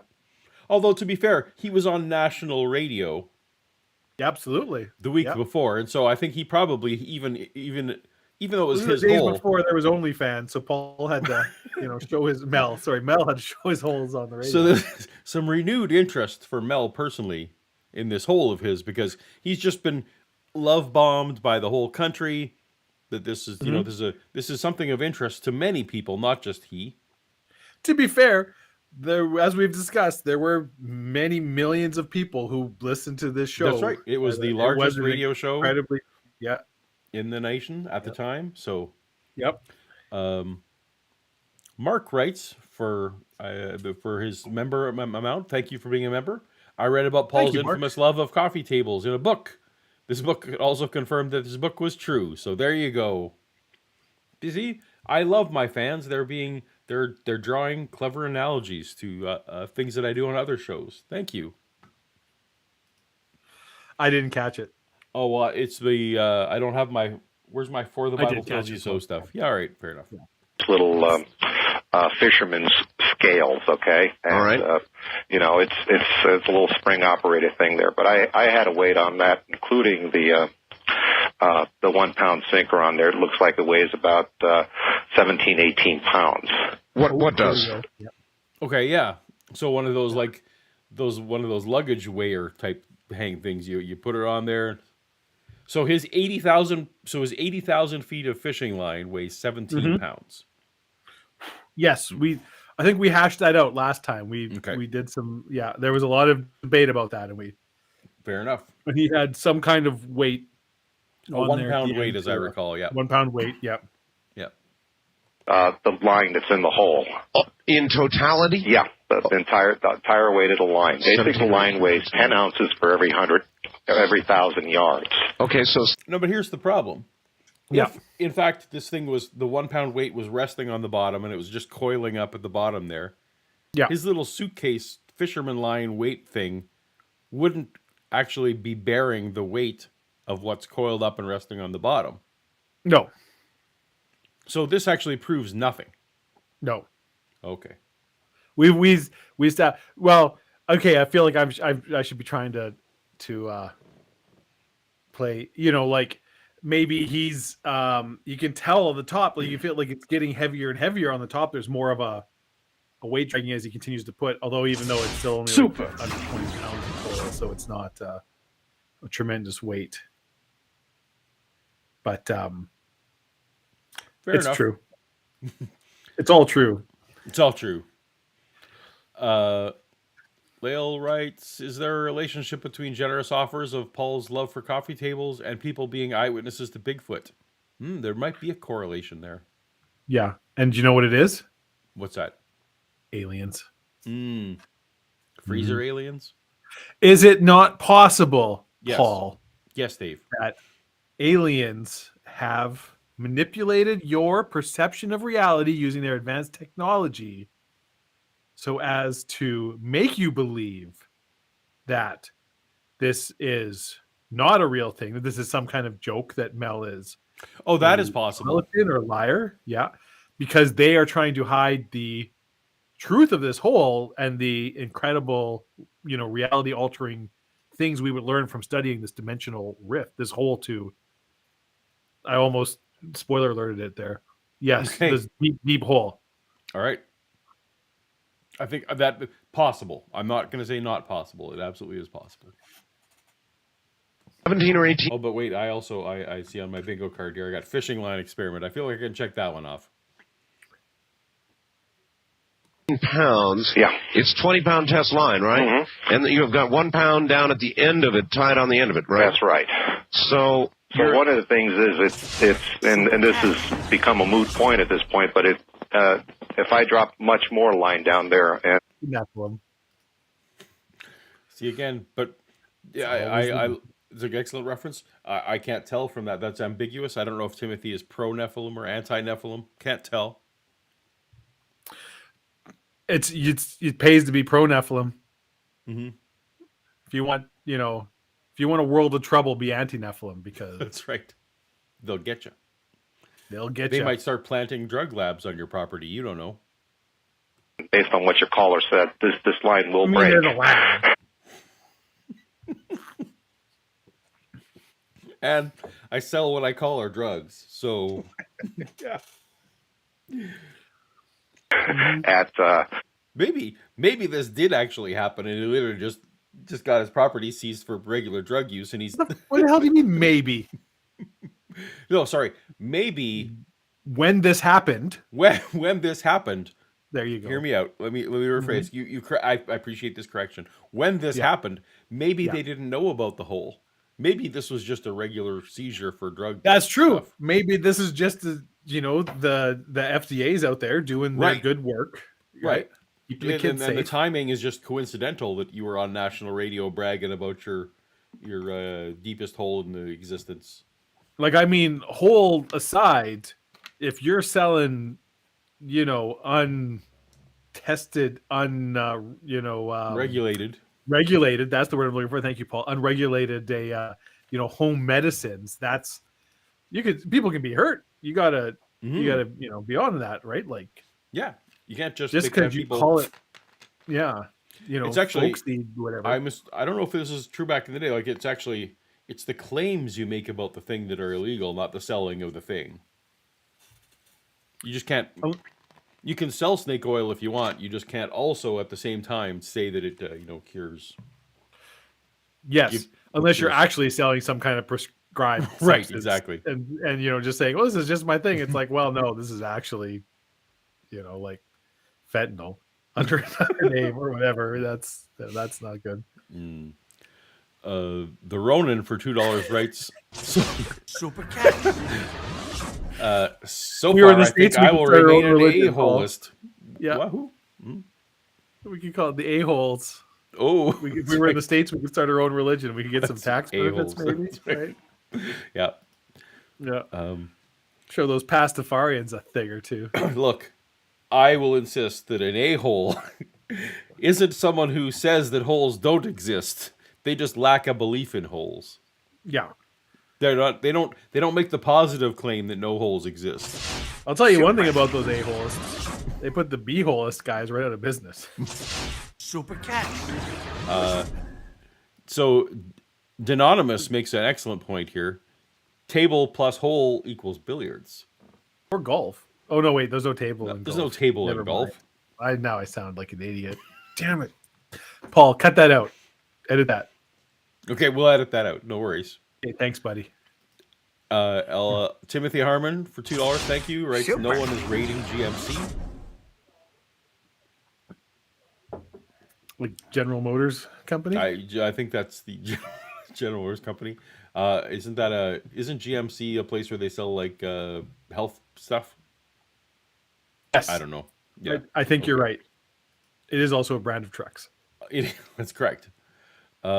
Is eyewitness testimony of Bigfoot local folklore? Lael, I also have local folklore. I am not going that far yet. I don't think. And the answer is no, because eyewitness testimony of Bigfoot is science. It's true. It's true. Especially All right. if you shoot them. Back to the saga. probably at the top of the line because that's where all of the pressure will be. So But you whatever's up- believe you're down 80,000 feet? Yeah, without a doubt. 80,000 feet? 8 with, what is that, 4 zeros on there? Well, so miles, 5,280 feet. So you Yeah, can figure it that's, from there. someone's, I believe me, I haven't done the math on there. I always forget how long a mile is, but, How long have you owned this property with a hole? we've had the property for about 4 years now, and the guy that had it there had been there for a long time. I believe he'd been there for over 40 years. It's very rustic. I think I might have indicated to you we do not have electricity there. We do not have phone service. No, it's just raw property, right? Well, we have some buildings and the housing structures. All of those were basically damaged with the. Somewhat. We have a special guest joining us today. Mel S. Hole is actually one of our listener here, so that's exciting. Yeah. That is very good. Also, like it. apparently, I may have read wrong. It was the GNC, not the GMC. So that's on me. No, it's GMC. Oh, in the super chat. Oh, so Yeah, no one is rating GMC. oh, okay. Well, then that's Timothy's fault, and I'm sorry, Timothy, for Yeah, that's people okay. calling you. These are bullies, just calling you out on being. Yeah. Chill out, Andrew. He's These doing his correct. best. These people wanting to be correct about things. These are the actually type people. Timothy is a longtime fan and super chatter, and often has positive things about my t-shirts. I will go to bat for him 100% of the time. You didn't get to show your shirt to everyone here. I didn't. I throw on a hoodie today because this is literally the only green thing I wear, and in honor of Shannon's heritage, I thought I would wear something green. Excellent. We can. Would you like to? Yeah, the heavy snowfall. All right, Mel. You drink and you know things. Oh, don't. We're not. This isn't. What? You You want can't to? be stripping. Oh my goodness. I got a pretty good shirt on today, though. You can't. You can sort of see it. I feel like I shouldn't be showing this off for free. This is why my OnlyFans. That's right. You got. It is a pretty good shirt, though. So I also feel like this is problematic with our sponsor, jackets. Well, you can have a shirt and jackets. Look, But you we seem to already- be. the check already cleared, Paul. You Who the seem fuck to- cares about jackets You anymore? seem to be suggesting on the stream jacket There's a- alternatives. There's a like- swallow carrying a coconut. Do you see it up there? Yeah. Is it an African swallow or a European swallow? Well, I mean, that's the question, isn't it? Yeah. They could put it on a line. See. All right. Yeah. The hoodie, for anybody who doesn't know, is the Game of Thrones reference. I literally bought this it was given to me as a gift. I have a bar trivia team that I used to go with in this Oh, museum. nice. Yeah, That's that's what what I I do. do. I drink and I know things because we would play bar trivia, so it works out. Well, they inserted the word beer in there, so they don't actually owe the Game of Thrones people anything. George R. Martin got nothing. Yeah, I'm for pretty that. sure whoever was selling this hoodie online worried about whatever royalties to pay anyway. Let me tell you something about Etsy stores. Sometimes I'm not 100% sure they're paying all their licensing fees. Oops. Timothy, retroactively, Dave, this is a great tea. So Timothy, It is a great tea. you didn't display your covered nipples for nothing. Super. It's wonderful that we don't actually care about monetization, so we can just sort of go off. And Savage Cobra, kind of official. I appreciate that name. The hole was drilled for our sins. There's a lot of hole talk going on. Well, tonight. we did the topic. This is part 2 of a 5-part Melhole saga. Yes. So, although this might need to be a 2-parter because who knows? This is taking a while. Roger writes, in an attempt to converge 2 of tonight's main topics, if you throw a coffee table down Mel's hole, does it come back a dining room table? It's a good question. That's a good question. That sounds like a science experiment that should be done. That's probably what the government wants it for. I have friends messaging me, egging me on to show my nipples on the internet in some kind of show of solidarity. I'm not nearly that drunk yet. No. Nobody wants to see that. And in fact, it's the that's middle of winter here. Again, let alone, least of all, our sponsors from the good people at Jackets. Absolutely. I wouldn't want to disrespect the good people jackets that way. Or That's shock right. and horrify all of you with acres of pasty white flesh. Some snowfall. Mel, hold on. We'll be back after the Hey, bottom we of made the it to hour, the right? first commercial break. Less than 2 hours Now in. back to Mel. And Mel, a lot of this audience would not have heard, but there was another little bit of a legend of the hole. Apparently, at some point, somebody threw a dead dog into the hole, right? Oh yeah, I was telling you about that before the other night, and people throw everything in there. There's dead cows going down the hole. There's sheep, whatever you name it's gone down there. One guy threw his old hunting dog down into the hole. I guess as a form of burial. Thank you for reminding me what my story is. That is not something the cops do. They don't point out the holes in your story, as it were. Yeah, no, they just let it go. Your whole story. The interrogation videos that you're enraptured with. That's correct. And the story that I heard was that the hunter, was out there hunting one day, and he saw his old departed dog. It looked exactly the same. In fact, it was wearing the same collar and the same tags on it. So he was the story is they were like absolutely believed the dog came back somehow. And you believed it to the degree that you... A moment, Paul. Now, Yes. maybe I'm misremembering. I thought I remembered that Mel had thrown his dead dog down the hole, and his dog had come back. This is how I remember. I didn't correct you at the time because I was not certain, but this is how I remembered it. That it was someone else's dog. Then I'm I was wrong. So somebody else put a dead dog down the hole, and the dog came back to him. But it was on his watch. It was while he owned the property. But yeah, it was someone else's. Yeah, no, that's on me then. Yeah, no worries. Changed your will so that when you die, they were going to throw your body into the hole, right? When I'm gone, I go into the hole. Oh, well, but maybe not now, huh? Well, that's a matter for conjecture. Today I didn't have a chance to mention this. After finding out, the story about the black beam, the other day, I thought I'd go out there and do some more research amongst the. Wait, the story about it. So he didn't. Who witnessed the black beam?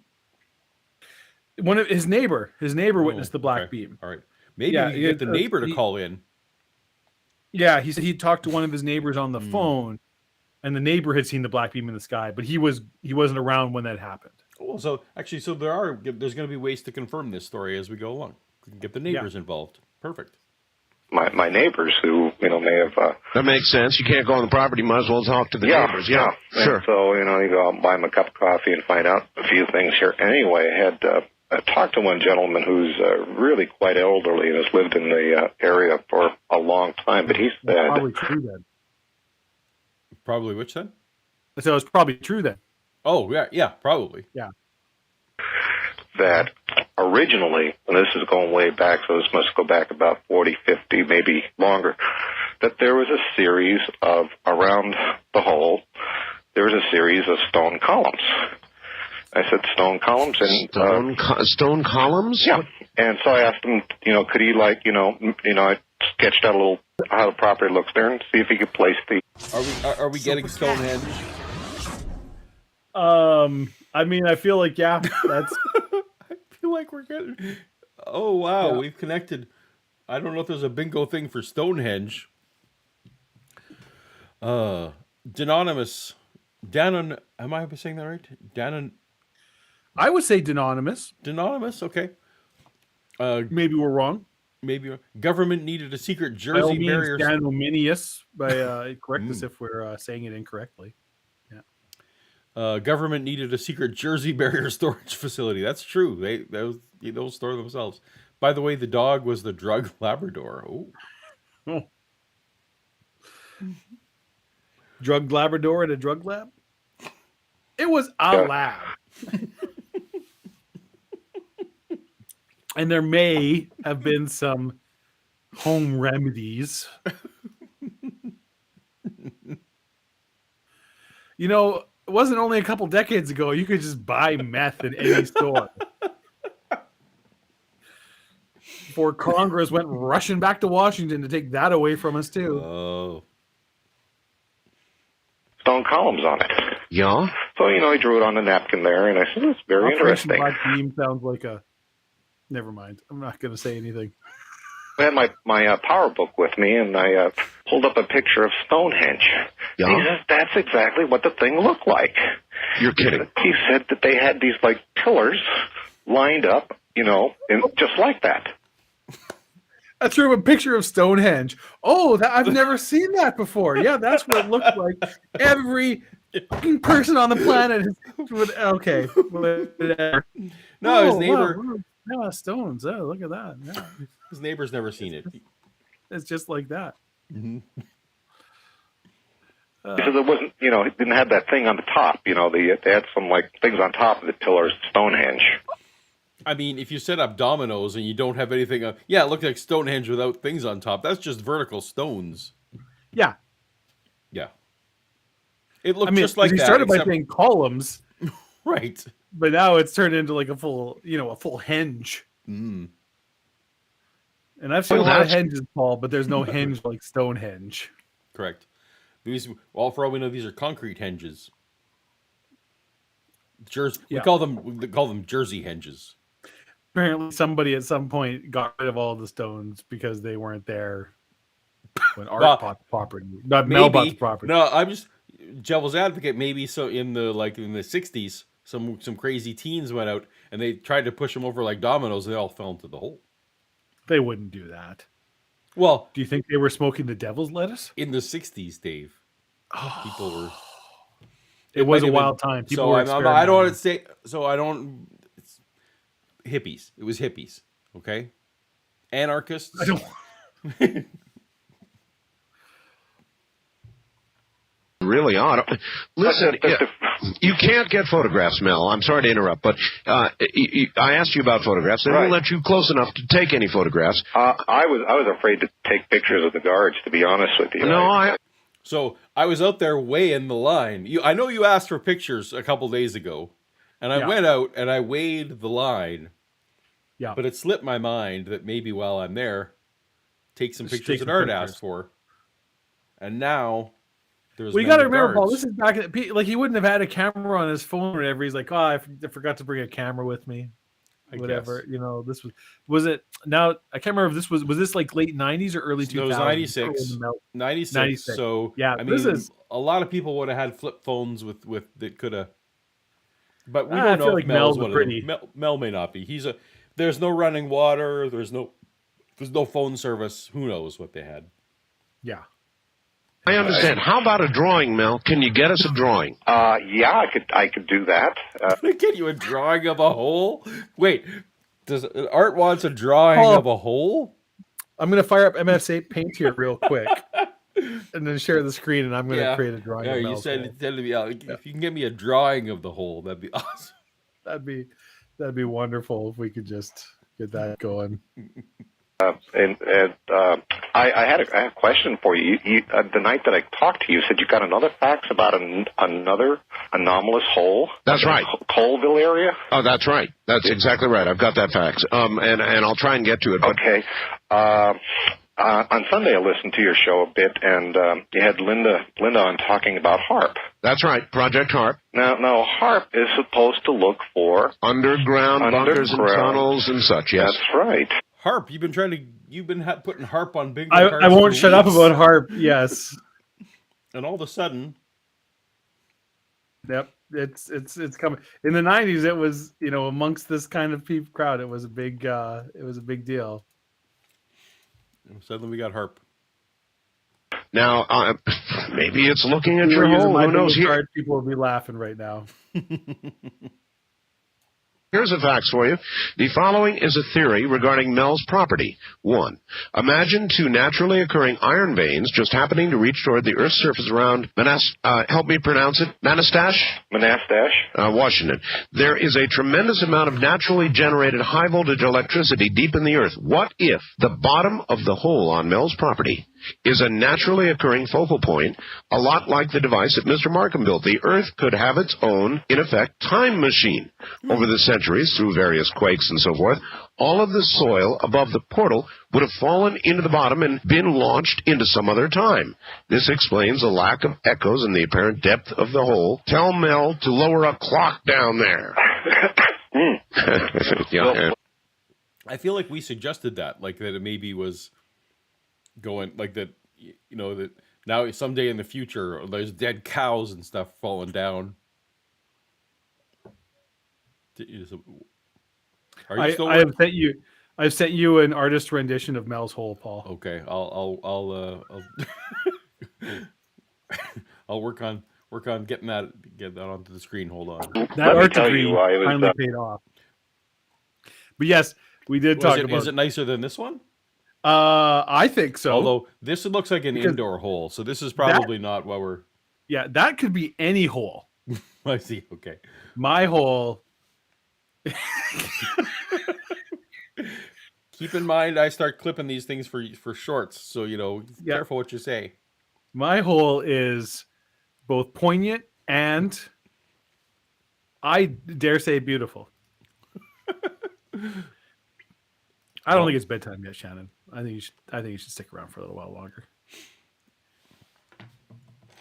I think if Shannon sticks around for another half hour, I will go to her marathon so that I can hold out a bottle of water and she can grab it while she's driving by.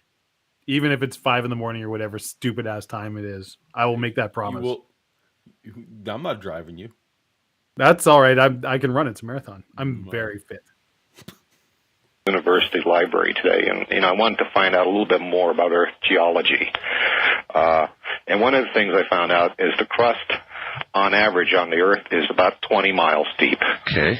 Now, underneath the crust, and this is something that a lot of people don't know about, there's something known as the MOHO discontinuity. The what? The MOHO, M-O-H-O discontinuity. People who watch my main channel, with today's last video was all about discontinuity. So this is just fitting right in. There you go. We've been learning.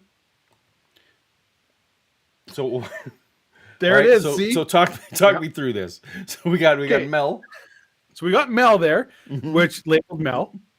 Yep. And we have the hole where it goes. Now, I was going to put some government people with guns there, but I don't want to get you demonetized. So we're keeping them. We're keeping them. I want to get political. You know, I don't like to get political, Paul. And this is obviously the corrugated piece of metal that he puts on top of there. That's not depicted here either. No, but it's off because he's measuring it. Yeah, he's measuring. He's Yeah. weighing. He's weighing the fishing line and stuff. Such. Yeah. This is. I feel like this. I should point out that the hole is the round thing with the word hole in the middle, Okay. in case anyone's can yeah. Because this wasn't television, I was just having a hard time picturing it. But now, Yeah.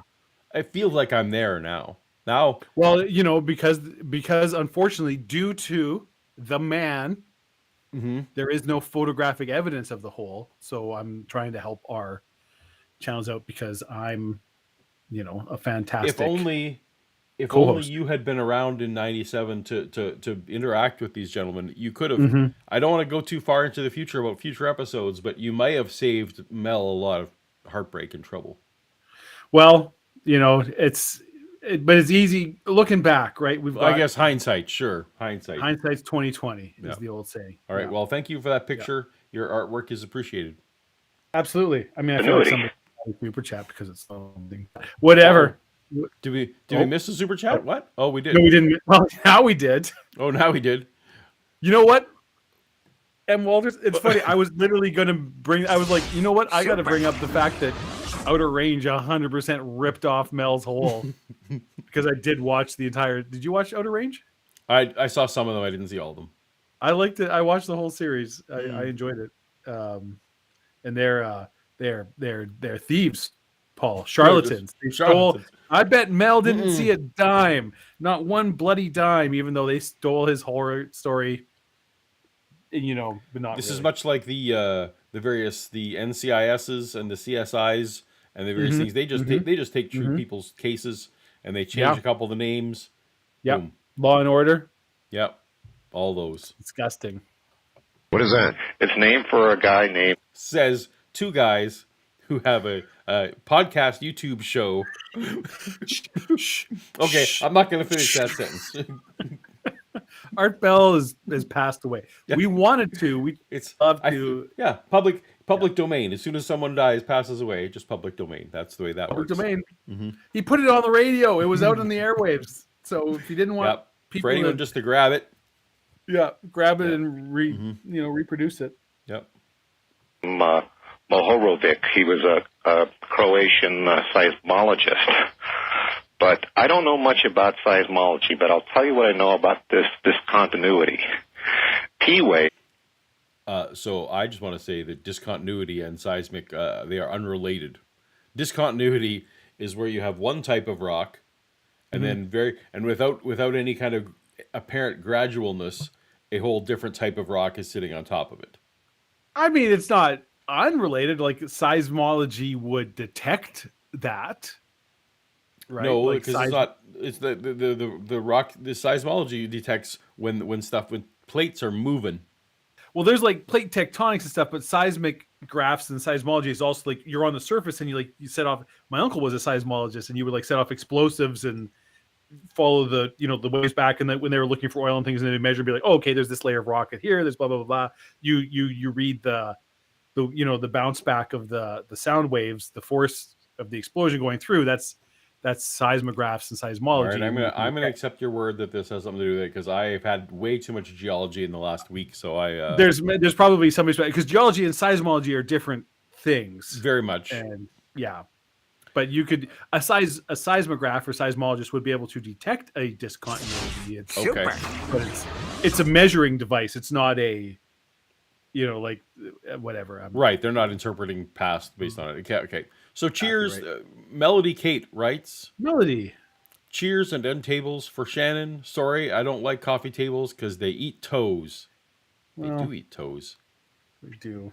That part is true. And But I so guess does Lego, those and I are, like Lego. True, but you don't. So You don't just generally keep Lego scattered in the living room, as a Don't matter tell of you. course. I mean, You do. People, not people. People don't.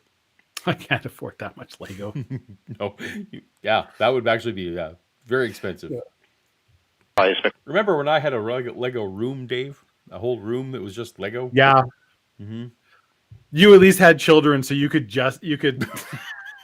had an excuse Super. for why all. So my son has all that Lego, and he's someday he's going to be able to package all that up and sell it, and basically buy his first house because that's the way that's going to go. Bigfoot Atheist Inquiry for $10 writes, Happy St. Patty's Day to Paul and David. Love what you do. Having a few, so here's a toast. Cheers. Well, thank you, Bigfoot Atheist Inquiry. Appreciate Thank you, Bigfoot Atheist. Cheers. I drank my scotch earlier, so I can't use it to toast you, but cheers. waves Yeah. through this discontinuity move faster than they do through the rest of the Earth. They speed up. Okay. Normally they go 7 kilometers per second. These are going 8 kilometers per second when they go through there. And it's believed that it has to do with a chemical difference in the type in that area of the Earth. So you've got the crust, you have the moho discontinuity, then you have the mantle. And so that region is very little known, as you can well imagine, because you really can't get to it, at least not yet. And the scientists really don't understand that. But we have this thing that goes on underneath the. They don't understand it because that's not how that works. But I really don't want to disrupt both my channels for geology at this point. So carrying on. Well, It's not the Paul, chemicals. Go ahead, Dave. Yeah, you have the crust, you've got the mantle, right? And now there's even Super. another core apparently in the middle, and in between those you have a layer of chemicals, which is the Mohawk discontinuity. No. Oh. No. But okay. Science. Melly writes. Rocks are chemicals, Paul. No, they're not. No, this is where you're Kent Hovending me now. You think we evolved from rocks, Dave. You just think you do because rocks are what was on the earth before life, Dave. Rocks. Chemicals. And so you think we evolved from rocks. Look, That's the way that goes. I've seen the periodic table. Iron and silicon and villaphones on there. That's what rocks are made of. Millie writes, could there be a mine shaft in the hole? I feel like a mine shaft is a hole. There could be a mine shaft in the hole, Melly, but no mine worked by human hands. It's true. It might be the alien Ba, freezer. ba, ba. There could be aliens and freezers down there. We don't know. Melman. I can't even think of the name. I'm now out of it. I can't think of the name of the Oak Island show. Yes. Where they're digging holes and discovering the most exciting thing they've discovered is other holes. So they're digging holes. Oh, we found a hole. Now they've actually discovered some cool stuff on that show. I'll stand by some actual. There was the whole series of docks and things from hundreds of years ago. There was it was clear evidence of settlement. Actually, you know there. what? That's yep. From an actual genuine archaeological standpoint, it's no, they've actually discovered some cool stuff on there. That what makes some of my household a little bit crazy is though they make those genuine archaeological discoveries, and then they just complain that proper scientists want to come in and shut them down. We can't just stomp our machines all over this actual archaeological find while we're looking for $10 of gold. I was listening just before totally off topic. Mhm. It was something about like crystal skulls and Aztec crystal skulls and like they was talking about like so it was like some archaeologists from the 20s who'd found one, Mhm. but they were like doing archaeological digs with dynamite because that's how you did it. You're like, I want to get to that fucking mummy treasure. I ain't got no time to. I think I'd have our Boom. brushes and shovels. We're blowing Yep. this out. Oh boy. Trust Oh, that is boy. very, very peculiar. And I just thought I might mention that there. All right. Well, I don't know anything about that. That's very interesting. All I know is we had all kinds of cool plans. I mean, we were going to... I had... Mel, I'm telling you, I've got volunteers who are willing to go down in your hole. But now that's obviously not...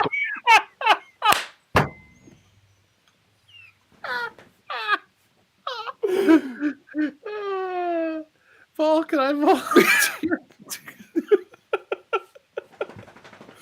I'm sorry. Apparently, I'm 13 years old. This is. All right. Yep. This is a classy operation we got going here. Absolutely. Yep. going to occur because they have your hole. I mean, this is outrageous. This is your property. Yeah, it is my property. That's the incredible thing. I could not step 1 inch onto my property. You know, my deepest incursion only got me onto the access road. I mean, I still got. I was kept way away from that thing there. How far is it from the access road where you were stopped to the hole? Oh gosh, you'd have to travel. Oh gosh, I would say it's from the access road. Kind of, it's very hilly ground over there, so you kind of have to go around all the low spots there. You might go about 1.5 miles or more.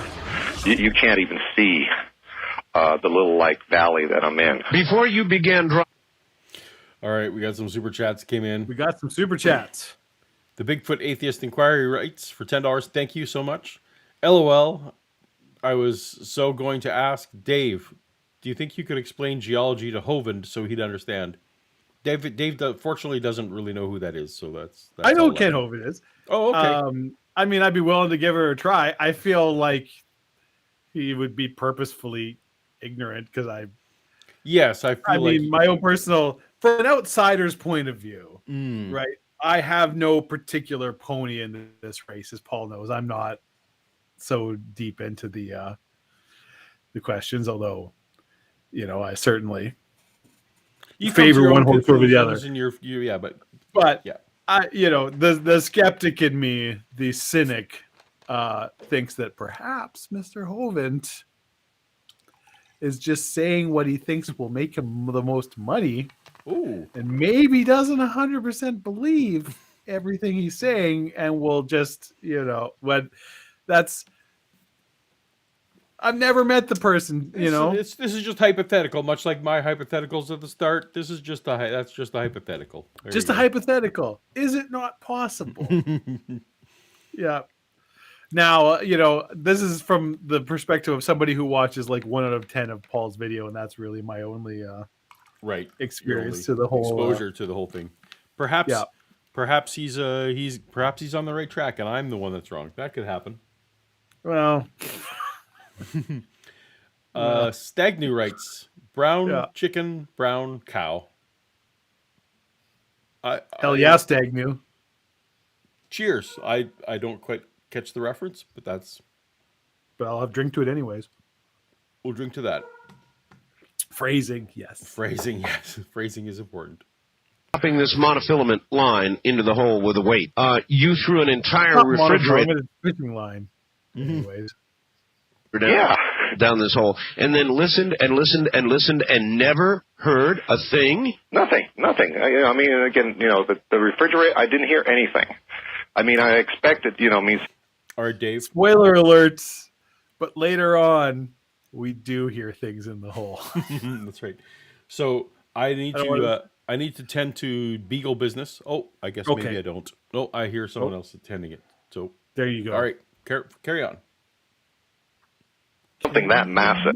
You know, and I expected something, but I've thrown things there that I knew would make interesting sounds, like television tubes, picture tubes. Yeah, they explode. Yeah, those are my favorite, and no, I couldn't get it.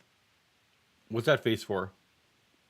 The whatever things that interesting sounds, television. Okay, whatever. Yeah. This is his go-to that he personally so he loves the idea that he threw picture tubes down there to make it explode. Yeah. But, yeah. Mm-hmm. Explosion, or anything out of them. So I have not heard anything actually touch bottom in that thing. Have you ever thrown fluorescent light bulbs? I've not.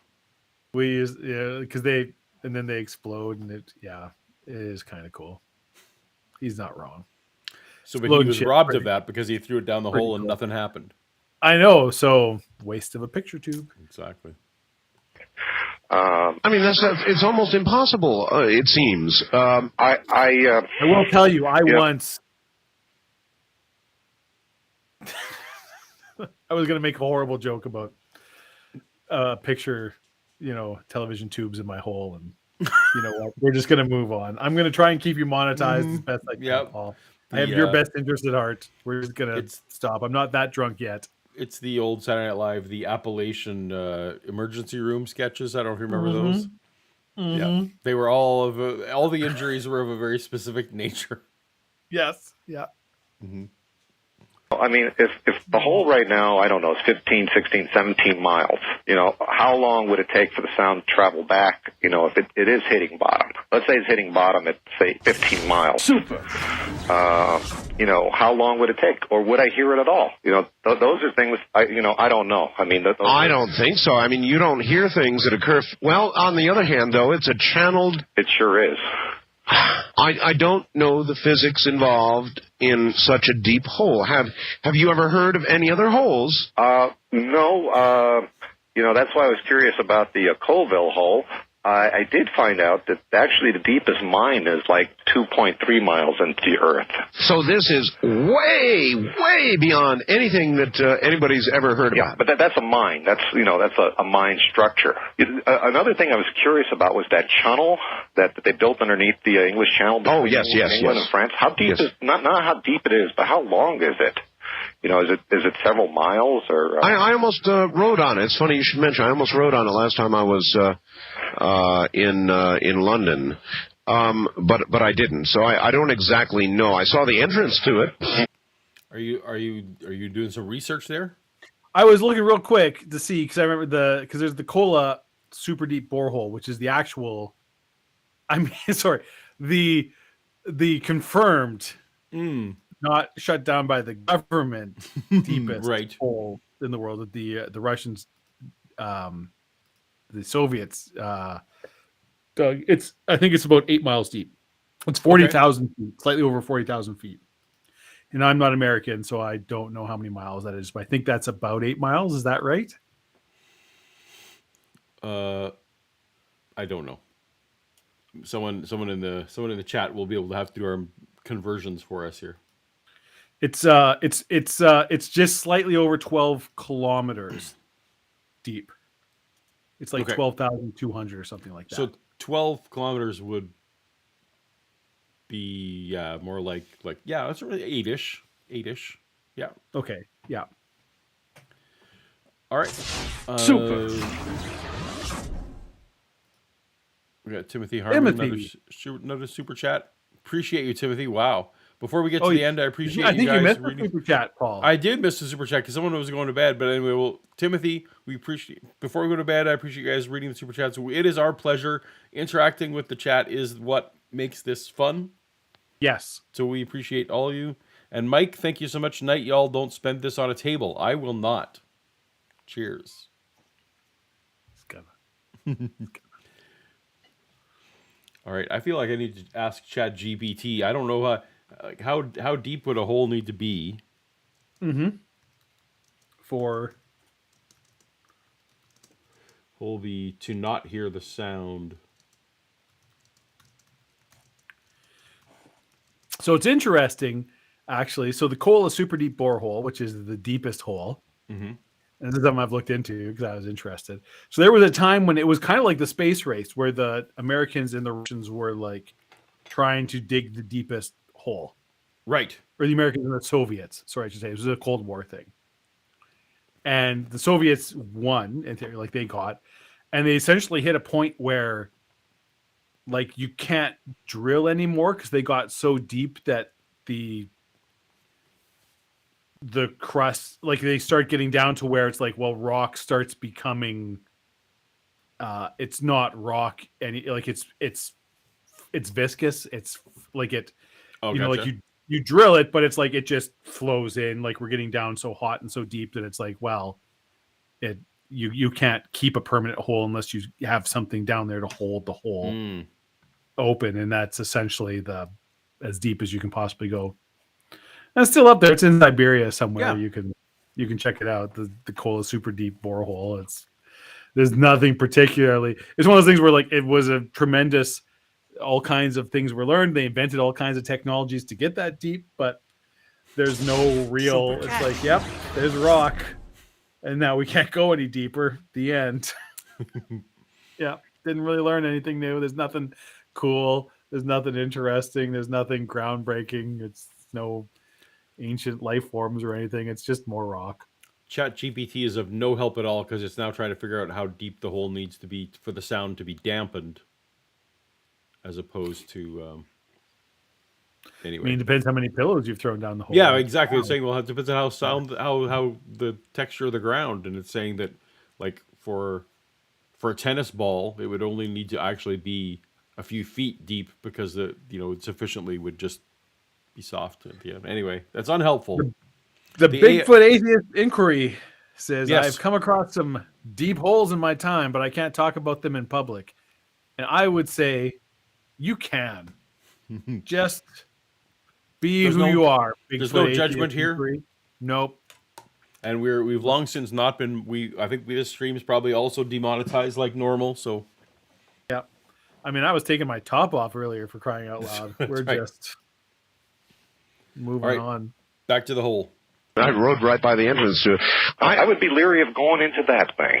Well, then you certainly wouldn't want to go in. Would you go in this hole?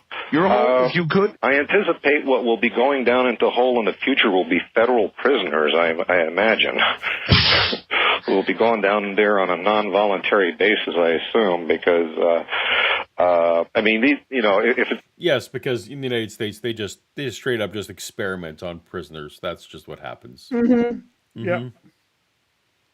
We're talking to government here, which is obviously the government that's interested in this. They have every piece of technology they could ever want. They could send down cameras. They could send down whatever they wanted, So, I assume at some point if they determined that was safe for a human being to go down, they'll send a person down, and they take air readings. If it's got good air, bad air, find out what's going on. Yeah, I'd say that they would do that. I'm just like a poor ordinary little guy here who doesn't have a lot of technology as back. Well, how would you like to get a whole bunch of citizens together, Mel, and go marching on that property and challenge their authority to take it? This, if art had a legal department. Yeah.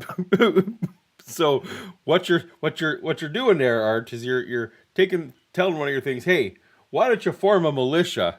Yeah. No, citizens. Citizens. Why don't you get a bunch of citizens and attempt to disrupt the government operation? I feel like you and I maybe are, like, as Canadians, this always seems so bizarre to us. So much of it's to just, fight the government stuff, you mean? Yeah, right. It's just strange. Everything about it so strange. Oh my goodness! Neil the 64 Atheist called Art Bell once. Did Neil, you get through, Neil? You and I need to talk about this sometime. We've never had a guest on this show, but maybe we will need to have a. Yeah. The government would send missiles. That's right. Thank you, Sonic, with your Australian $2. The government would send missiles. Yep. But they would just go into the hole and do nothing because that's apparently what happens. That's exactly it. It goes in the hole, it disappears. Yeah. So that's just a waste That's a of genuine missiles. question. Tell me, Neil, the 64 atheist, did you get on the air with Art when you called? Now we gotta wait for it. Now we'll have a delay. Yeah. We'll listen to. Fortunately, we have a radio show to listen to while we wait. Oh, he says I he did.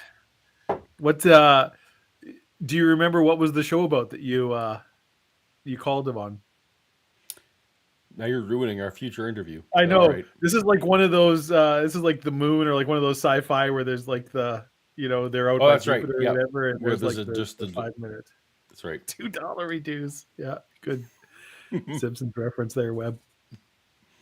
Oh, meanwhile, we have a. I don't.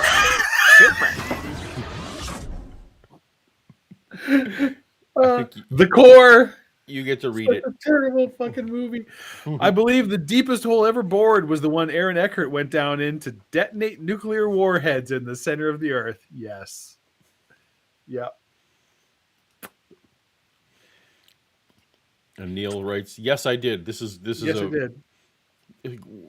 I think you need to ask him yes, So I'm asking Neil- non yes or no questions at this point. What was the topic of the show that you called in on? If you feel comfortable sharing it, you Well, can just ignore me if you don't. He wrote here, if you look at the screen, possibility of previous life on Mars. Okay. Well, cool. we might have to. We should make a note of that, Paul. If we can, we might have to try and find that absolutely. episode so that we can. Did I mention to you that another friend of the channel, Bart Ehrman, has been on the show a few times as a guest? You didn't. I know who Bart Ehrman is. Yeah. Yeah. So apparently Bart has been on not in the Art Bell era. He's been on with George Norrie, right? He's been on with George Norrie several times. So I actually at some point. Normally, when I have Bart on, we try and talk about very scholarly things. At some point, I'm just going to break down and, hey, you want to come on and talk about Coast to Coast? Coast to Coast, come on, toast to toast with us. Yeah, We're going to drink and exactly. listen to you on George Norrie. I feel like that's maybe a little. That would be pretty cool, though. That would be cool. Like that. Well, we talked about that over coffee with the guy that told me about the stones out there. Saying, I mean, we're pretty we're big on property rights here. Yeah, this is your hole, not theirs. And we're very very militant about that. And they say, how can they do that here? The truth is, if they say a plane crashed on property, Yeah. and I don't have any evidence of that. But I mean, I expect to see some smoke. But if they're telling people this is an accident scene, we got to do an investigation, FAA and all that business there. And All right, did they tell you what kind of airplane, civilian, military, or what? No. All right. Well, are there any reports? I mean, after all, you can check on plane crashes, right? First of all, over here, if a kid throws a snowball at your car, in the wintertime, that makes the newspaper. I mean, so there should have been big news if a plane went down. You bet. I mean, we've had planes go down here before. I mean, we've had planes go down, on the other side of the mountains and makes newspaper here. I mean, that's a big deal here. All right, well, look. Then plane crashes, I feel like, are a big deal anywhere. Yeah. It's not like, New York, we have plane crashes all the time. We don't talk about those here. I actually famously I remember not just the 9/11 ones. Every time New York has a plane crash, yeah, it's a big deal. Like we all have to literally everywhere because there aren't that many of them. Yeah. There's they make a movie about them afterwards and put Tom Hanks in them. All right, I gotta take a break, Paul. I will be right back. Bio break. All right. Instead of a crowd of civilians, maybe that was a bad idea. How about a crowd of media? I mean, I could get Seattle media by your side and go marching right up to that group, right up to the barrier. Yeah, and then I end up being a convicted drug cooker. I am, They actually said that to you. Those were almost verbatim the exact words they said. We could find a drug lab on this property if you get my drift. Just very easily. All right, Mel. Yeah, I feel like that might be, if you're inclined to accept that perhaps there are the occasional corrupt legal officer, government official, that seems like a thing that might happen. Let's take a few calls, see if anybody has any. Oh, wait, we got to callers. Dave's not here. We got the callers. Everyone, we're in the home stretch. The ideas. This one has me stumped. East of the Rockies, you're on the air with Mel. Hello. Hello there. Yes, this is Robert in Milwaukee. Hi, Robert. Art, just had a thought connecting Stephen Greer at CSETI with what he said on concerning interplanetary travel, and drew a connection to the cloning. I find it very interesting that the scientists say they're not going to consider cloning humans. Oh, baloney. That's a bunch of crap. You know, don't listen to that. Excuse me for a second, Mel, on the subject of cloning. You know, all day I've been listening to this drivel from the scientists about the cloning thing, that we're not going to do it. Oh, well, yes, this technology will allow cloning, but we're not going to do it. That is utter garbage, and when we get around to talking about cloning, which we will, we're going to talk about it in an entirely different vein, because unless you are naive beyond belief, spending your time talking about whether we should or shouldn't, will or won't, is baloney, because we will. I guess you can say, should we? But we will. I guarantee we're going to clone. Anyway, that is not tonight's subject or the moment's subject. So, Dave, we reached callers. Mm-hmm. And I don't know if you were catching any of that, what was happening, but the first caller... I caught a little bit at the end, yeah. The first caller, they had Mel on for the whole show. Yeah, can I talk about cloning for a while? It's, okay, no. I mean, that's on-screen caller. Yep. Mel's hole is... It seems like we haven't cloned any, as far as we know, we haven't cloned any humans. No, this would have been post Dolly the sheep, though, right? I can't remember when that was. So. Exactly. That would have been around, yeah. It would have been before 96, yeah. Yeah. Also, it reminded me of episode 3 of The Mandalorian, and that's not a good thing. So, yeah, ooh. I haven't watched episode 3 of The Mandalorian yet. Well, there's clones themes. I spoiled it for you. It's all ruined. Oh, there you go. I heard something about Mount Tantus that they reintroduced it into. I don't think in Mandalorian. Is it in Mandalorian? Do you want me to ruin things or not? Well, just yes or no. Did yes. Someone said Mount Tantus came up? Because yes. it was something I saw where people were like, "Here's all the heir to the empire and Thrawn references." There is crazy. If someone could make a very strong case that between this and the Ahsoka show, that they're going on, they're not doing the Thrawn that is in continuity now, but they're literally pulling. And you and I should talk about this Timothy Zahn privately. Stuff. The original Timothy Zahn, heir to the Empire, but replacing Grogu. Although they showed the crazy space whale from Rebels in the. Mm-hmm. No, I mean it is including that, but the plot points seem to be yes. So in Heir to the Empire, you know the subplot about Luke with a U, extra right? U's, Yes, because the clone had the apostrophe. Yes. Someone just pointed out that. This is where the graph of retention falls off. That's right. Grogu. If you swap in Grogu for Luke, it actually starts to line up, and we're going to stop talking about that now. Yeah. Yep. Yes. Boom. Next caller. I'm caller line. You're on the air. Hey, Mel. You're on hi there. Hi there. Where are you, sir? I'm in Oregon. My name's Pete. All right, Pete. Okay. Where in Oregon are you? In Corvallis. Corvallis. Okay, I know what that is. Sure.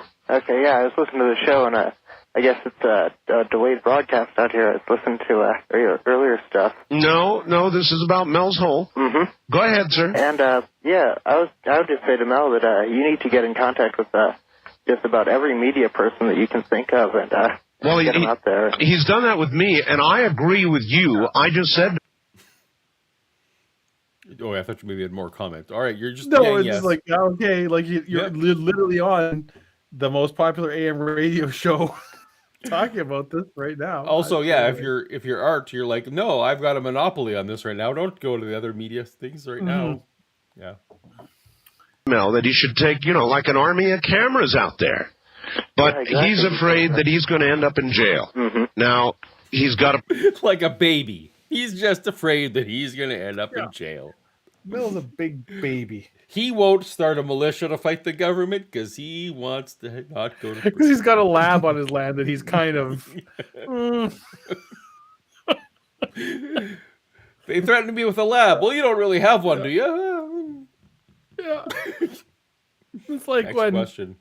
yeah, Yep. it's like I can't complain too much about the bill collectors when I'm 6 months behind on my mortgage. It's like, well, you've been paying your bills, right? Well, yeah. Point. Well, I mean, I think, suppose the army of cameras with Mel in tow arrive, and there's feds there saying, "Sorry, this is a crime scene." Are you? Is this Mel Waters? Well, you're under arrest, Mel. Well, Because when every time there's a military blocking things off, they have protocol for what to do when reporters come. I assume they do, yeah. And it's not like, well, there's too many, let's just let them on. Yeah. That's been the problem with Area 51 all these years. There just haven't been enough reporters That's right. show up. Yeah. I have to tell you that as far as what I believe is now that the surface of the hole there has been, there's a lot of snow on the property has been covered up with snow. I think that's what the yellow gear was there for, is to groom it all, so you can't see it from the air. Well, I think there's a lot of questions that need to be answered. And two, Wait, You can't see it from the air? Groom it? What? So this is new I information. mean, it was St. Patrick's Day. I was drinking when it came on, and I've been drinking pretty much since. So, yeah, I've missed something. But what's this about grooming from the air that we? He just said so. New information. He said, well, there's a lot of snow in the area right now, so that's new. Oh, okay, yeah. Okay, yes, yeah. So there's snow, but he suspects what these various things are doing is moving the snow around, so you can't see the hole from the air. I feel like if you just leave the piece of metal over the hole, then snow will cover it. Snow will cover that, and you don't need a lot of machines to. I'm also really biting my tongue because there's a lot of like Timothy Zahn and Star Wars chat happening in the chat, and I would love to just get into long argument. No, we're not going to derail this. But we're not going to do that.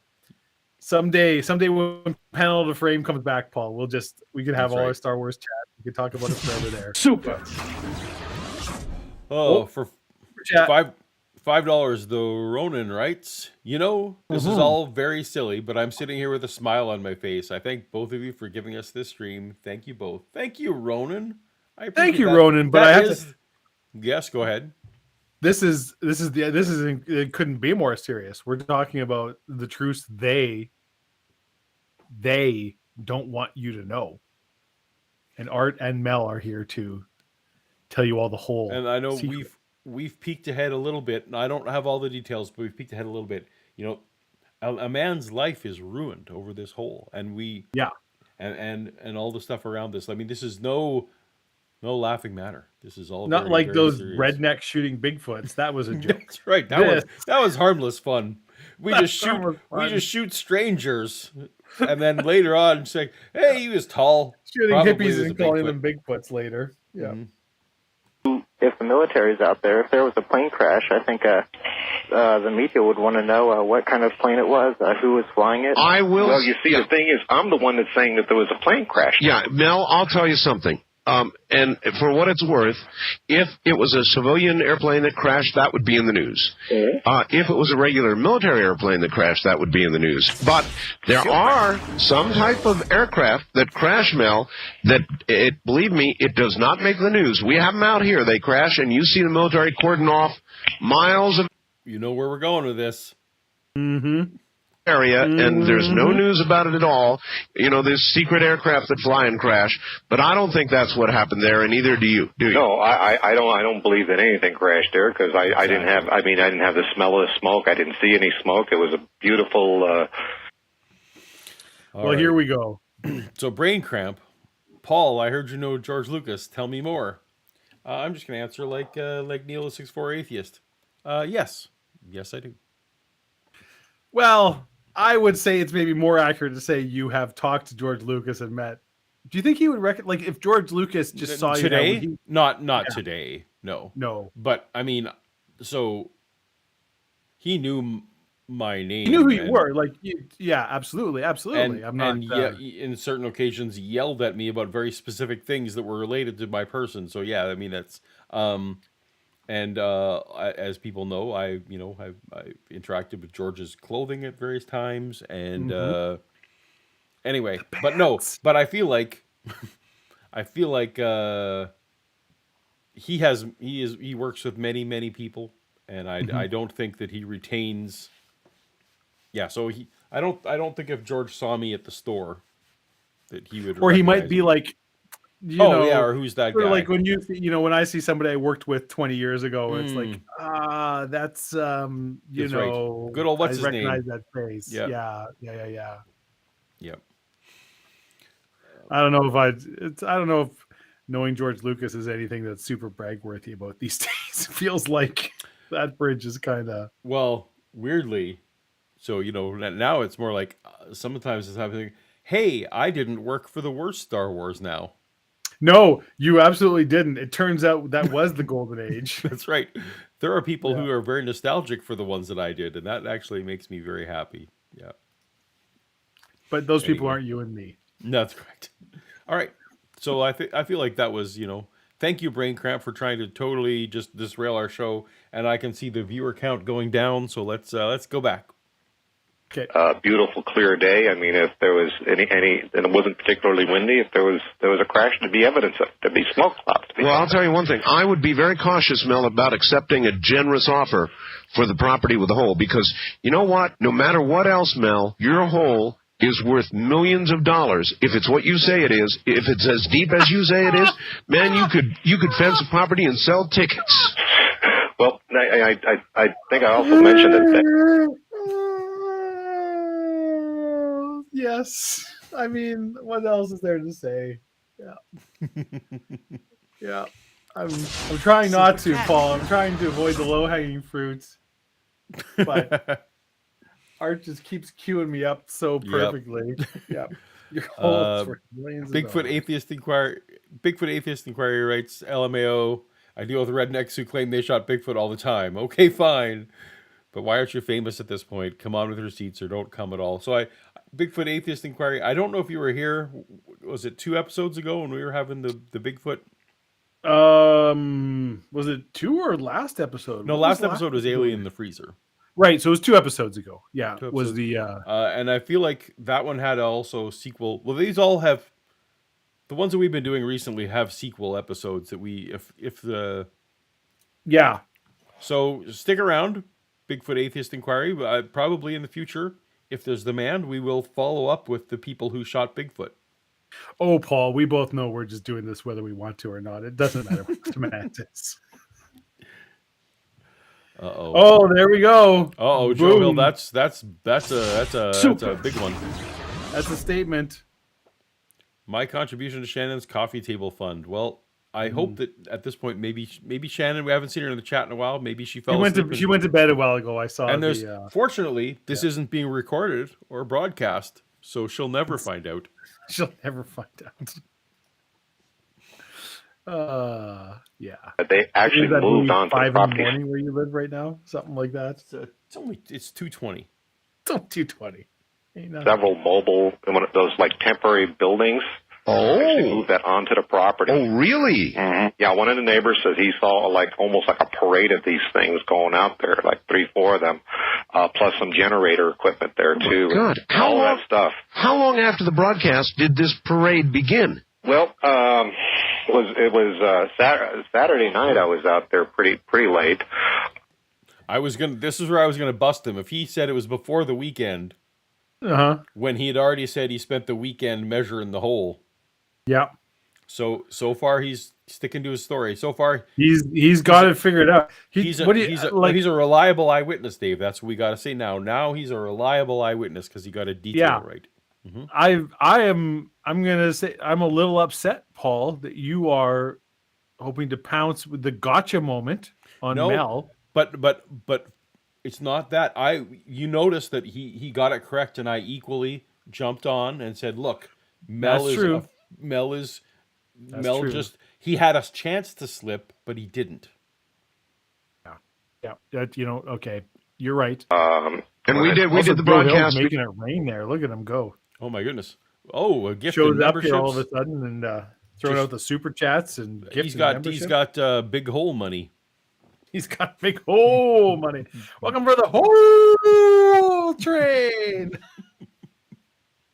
between, I think, 3 and 4 o'clock Pacific time Saturday morning. Yeah, so I got some sleep, and I went out there, in the evening and did my weighing of the line in the hole, and that's when I saw the first helicopter out there, and that was a very strange experience. I actually looked up at this thing here for about 20 minutes. There were more helicopters out there Saturday morning early, several of them coming in and out. That was Saturday morning. That was Sunday morning, and Yeah, you better correct that because you're already talking about. Anyway, you're good. And by today, the chronology is getting real confusing for me. But now, yesterday, I guess, really. Yeah. I lost a day in here, Art. But what they saw is actually some mobile buildings being moved onto the property. Apparently, some generators there. Again, I have no power or phone on the property. There, we use cell phone if we need to make a call, and we used to use solar out there too. Well, I feel in a way guilty, Mel, but your original facts got me going, and there was no way not to follow up on that. And I guess once we aired that, it was too late. It was a done deal. Well, when Yes. I feel like at some point we need to get our hands on a fax machine. We're going to plug it into a phone line, and viewers of this channel can fax us. We got to do it in honor of Art. I don't even have a phone line, so I don't know. Neither do I. This is going to be problematic. This is going to be expensive, but worth it maybe. We'll see. Maybe if people super chat enough. Maybe if you could use the fax machine as a coffee table. I do know where I can get my hands on a fax machine. That part. Is it coffee table sized? It is not. It's fairly tiny because it's a reasonably modern fax machine, unfortunately. When I originally approached this thing here, what I wanted to do was to get some good ideas about the nature of this thing here. I guess I was pretty naive about it. All right, Mel. Now, what I kind of want to do. I guess I was pretty naive about this hole that's gone down for 17 miles of fishing line that he threw a dog into and it came back to life. I don't know. I thought it was all just good, clean fun. Me and my friends, officer, we were just hanging out, and a stranger gave us these cigarettes and we smoked them. I didn't know what it was. For the fax fund, yes. Thank you. Thank you, Mel's Hole. We appreciate you. Yeah. My new favorite subscriber. That's right. Kip Davis, Super. who is one of those scholars we were talking about earlier. We don't like scholars around here. Wait, like no phone in your house, no phone line in your house for real. That is correct. No, I haven't had a phone line for a decade, at least. No, even like I think my parents still do, but they never use it because they both have cell phone. Like I think most people just use cell phones now, right? My parents still have a landline. Like my parents have a landline too, but they both have their own cell phones. And like anytime I call them or talk, like I talk to them on cell phone, and that's the, Yeah. So sorry, Kip, you and your Dead Sea Scrolls can go back to your other stuff. The Ronin writes, if I super chat enough, can we not do the fax machine? Oh, well, yeah, sure. Yeah. So here, Ronin, I want to pitch an idea to everyone here. So Yeah. we've been playing with the animations. Last week we had the alien animation for the super chat. Yeah. And this week now I've got some other stuff, and I don't even know if it's working, but we got some animations. The animations are working. I don't know if the sound is or not. I feel Nobody's like I'm seeing the sound. I haven't had any. No one's affirmed from it, so who knows? But what if, Dave? What if I created an animation that was a fax machine? Okay. And the super chats and the paper went up, and then it looked like the super chat was on a fax. Yep. Nope. Absolutely. That is the thing. That is it. We've nailed it. That's the thing to do. Well, that's okay. We'll work on that for a future episode. We will have the super That's chats. Chats will all come in as faxes. That's the I'll find one of those dot matrix fonts or like yeah. Yeah. All right. And Joe Hill with the joke. Just the facts. Just the facts, ma'am. Just the facts. Appreciate you, Joe. And Kip, also I appreciate you. So I like that idea a lot, Paul. Actually, All right. Okay. Yeah. Yeah. Kip, I don't know why you're paying someone for your landline if you're not using it, but Yeah. yeah, that's one of those. That's was before streaming services. Like when you just sign up for a streaming service and then you realize, oh, 9 months later I don't watch that show anymore. That's what the landlines are. Just drop the landline. That's money you could be spending on my OnlyFans. Only Dave's. Yep. One thing I've got to ask you. Yeah. People are going to look now. I do not have an OnlyFans page. People do not. He does not. Spend time Also, looking for it. It doesn't exist. Lest anyone think that if I don't know if Dave and I are going to stick it out, but we're about halfway through the episode. Like, okay, so we're at a point now. So we've been going for 2.5 hours. We're just into the calls, which often are the good part. We've super gone off the rails on this one many times. Yep. Do we just call this a day, Paul, and like we come back and listen to some of the callers interacting with Mel, which is some of the best stuff? This is your channel. I defer to your. I mean, it's significantly earlier for me than it is for you, so I'm very fine to keep going for a while. So I have a very high energy. I am excited about these calls, and so my energy level at this point is high. So if you are up for a little while longer, I'm up for a little while longer. I will need to bio break, much like you did. So maybe I brought 6 beers down when we started, and I'm now out of beer, so I might have to go at some point and get another drink. Can you carry the show for a few minutes here while I can fucking carry this anyway. An argument could be made you've been carrying the show the whole time. So I think that is demonstrably false, but whatever. All right, so you're gonna have to talk over Art as you do. Would you want to save the Art for? I can entertain people while you're on your bio break. If you want to save the calls for when you're here, it's up to you. No, I feel like let's get through some calls. Let people. Yeah, you're right. We got to keep it going. Keep it going. Webb's right. Keep it going. Yep. But no, I've got to ask, Mel. Yeah. That's not a drug lab you've got out there, is it? No. We are working with Native American plants. They're plants that Native Americans used in making. Oh. Okay, fine. Oh, miderate. This was a Northern Nevada doctor back in World War I time who found the cure for the flu. Well, good night. He gave this stuff to his. He was a military doctor. Gave it to the people under his command.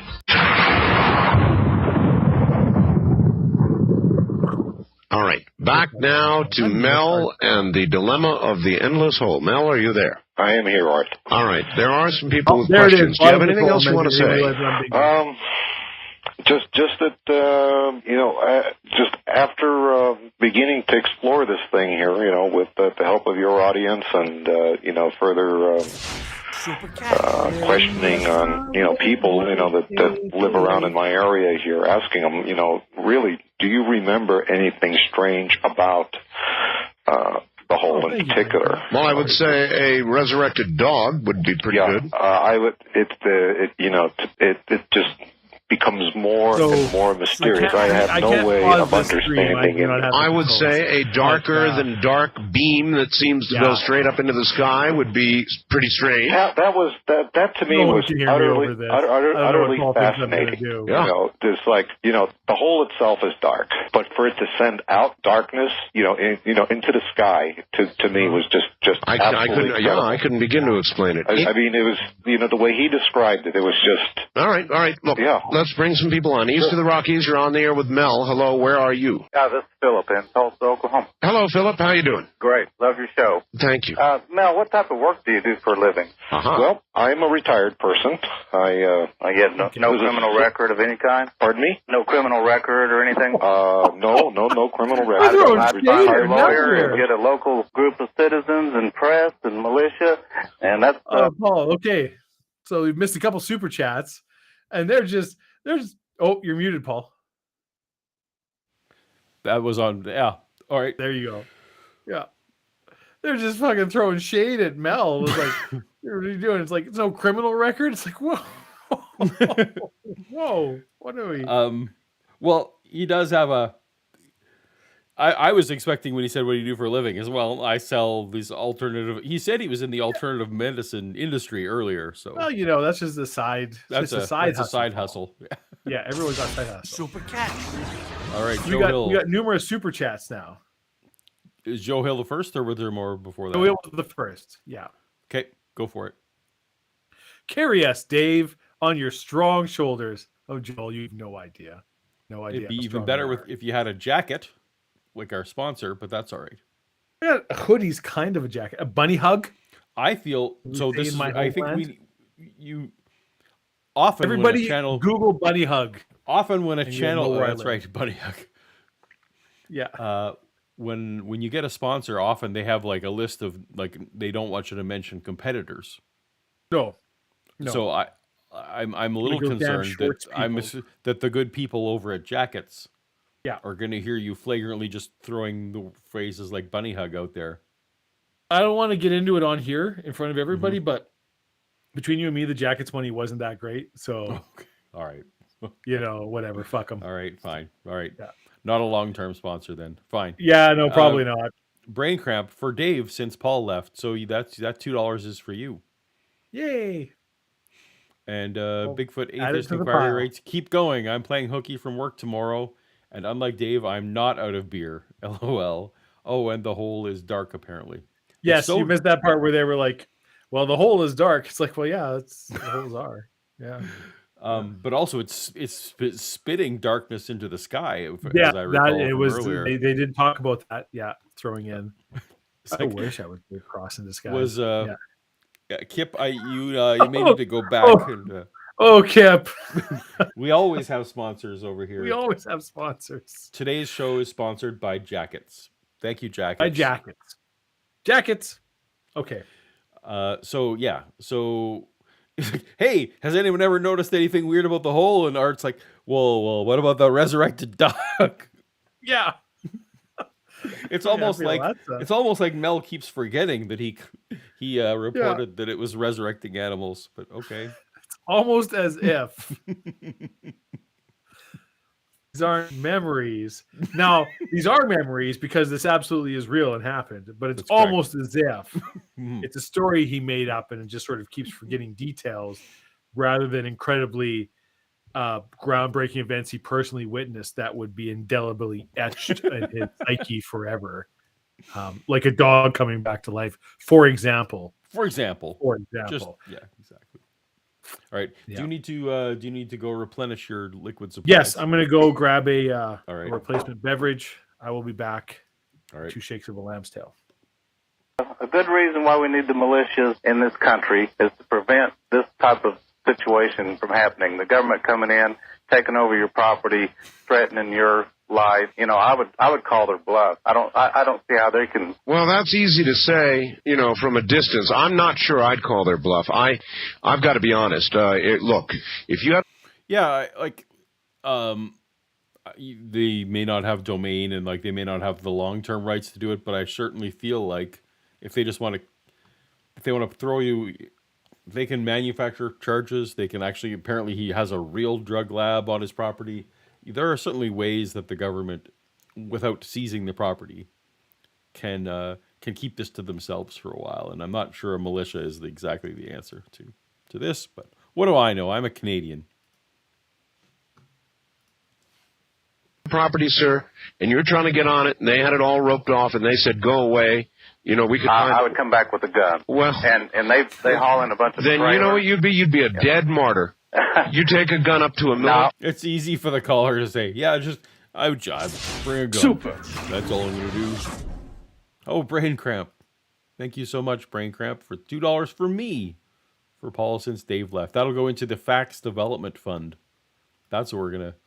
So instead of an actual fax, I hope that's agreeable to everyone. We're going to have some on-screen fax technology to make this all work. I'd have the press with me, and I would not go at this alone. Oh, I see. But they're not going to drag in a bunch of military trailers to examine a drug lab.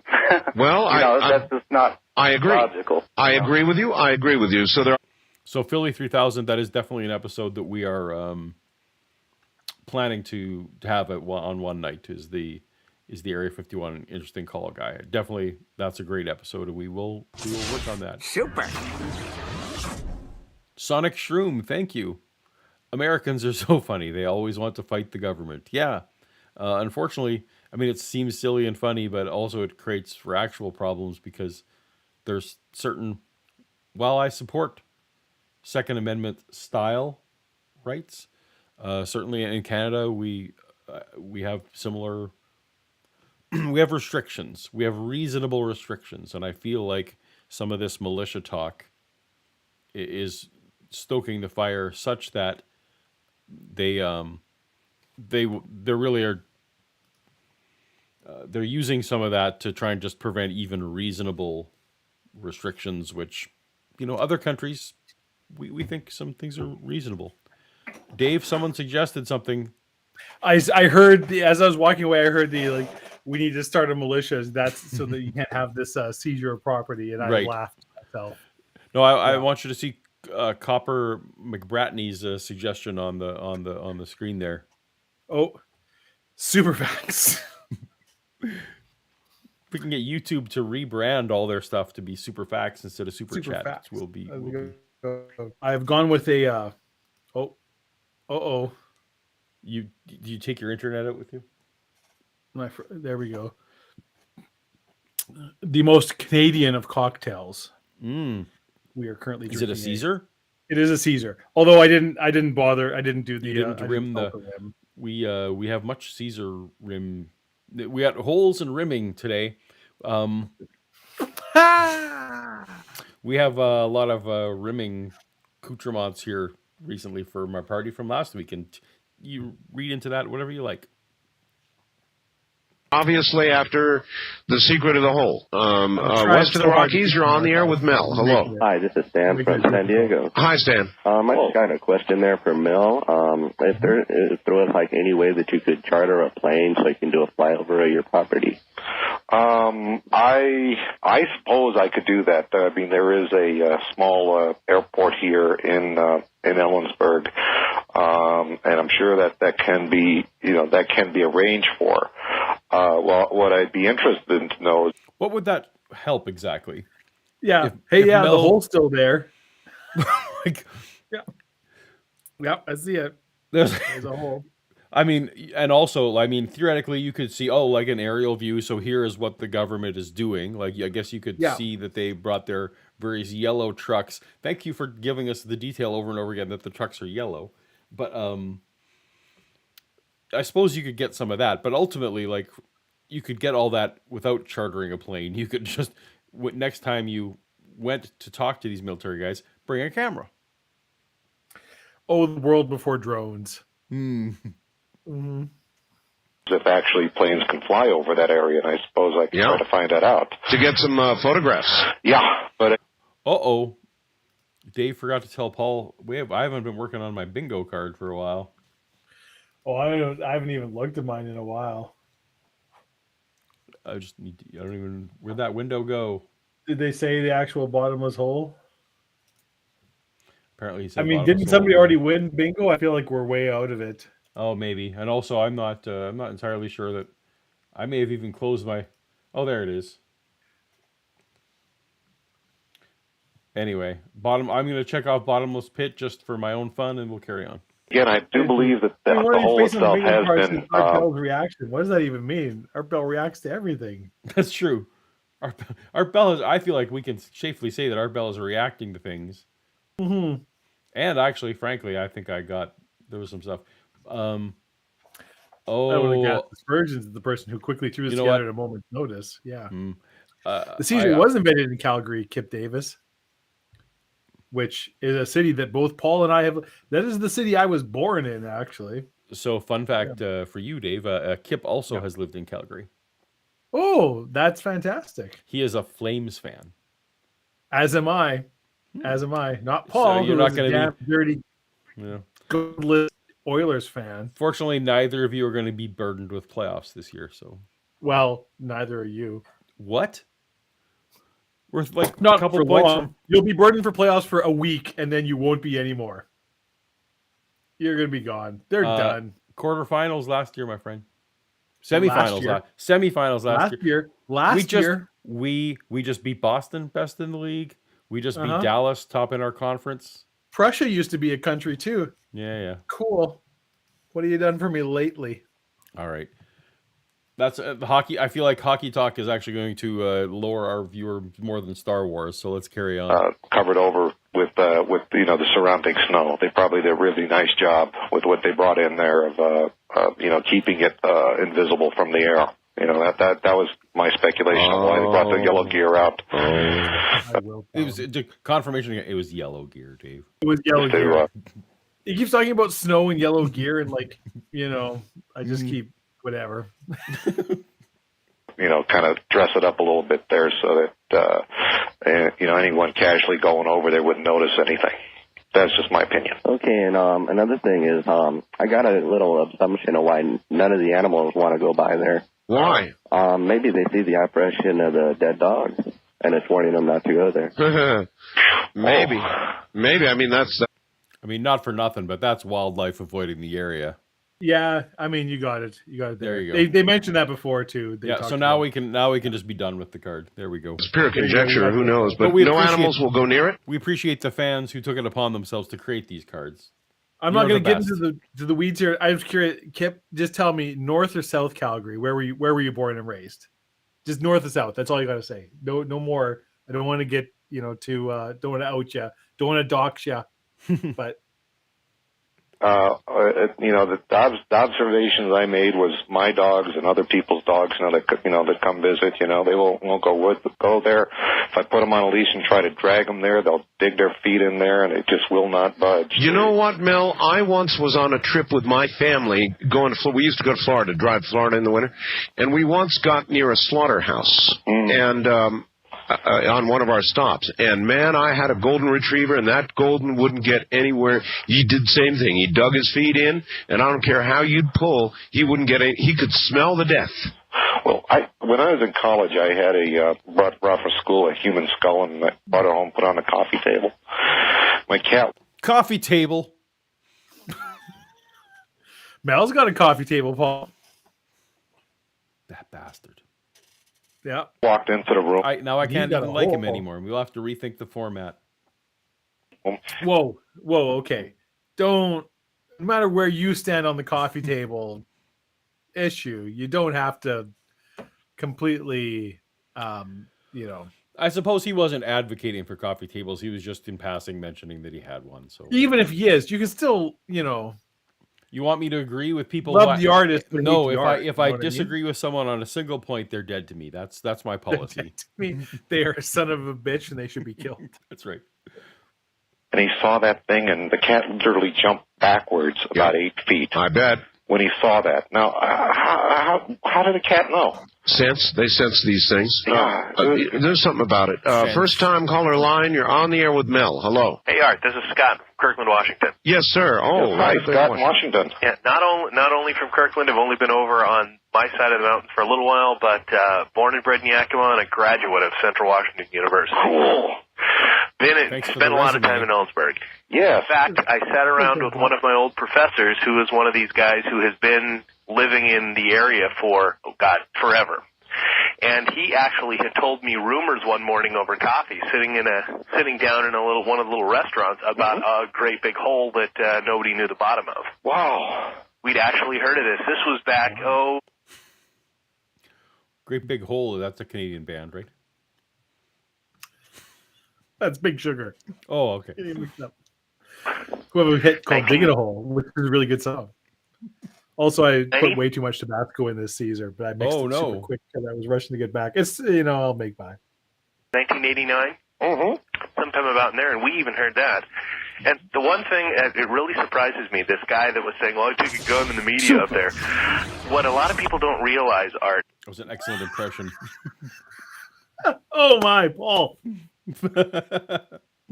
Paul, you're getting put on now. The rubber is meeting the road.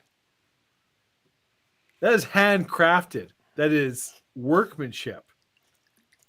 This isn't IKEA shit. Joe Hill is offering. No, please read the Joe. Chat. I don't want to step all over. Unless you are such an excellent woodworker that you can create a table that repels clutter. I believe Joe Hill's workmanship, like that table, is probably a work of art. I would see it and I'd be like, God damn, look at that table. That is beautiful. Now you're talking about coasters, which are clutter. But I mean, you should read the super chat. I mean, oh yeah, we should. So I'm excited, Joe. Joe, you are a gift and a blessing to the program for your support Absolutely. tonight. But Hashtag Joe, blessed. And he's clearly a member because he's got the black squares. Mm-hmm. Last super chat of the night. Paul, I'm a woodworker and will happily build you and your lovely partner a coffee table. Well, I appreciate your support and your though. Let me tell you, Joe, if we want to talk, so what we actually do want is like a credenza for a whole different room where we want to be able to store booze, and that is a whole thing that I think I would love to have lovely craft. That's just coffee. There will be clutter on that too, and that bothers me, and I got to deal with that. But that's anyway. We'll talk, Joe. I appreciate Build you. the coffee table, Joe. Build the coffee table. No coffee tables. All right, and then Timothy. Oh man. Oh, Timothy, you're pushing buttons now, my friend.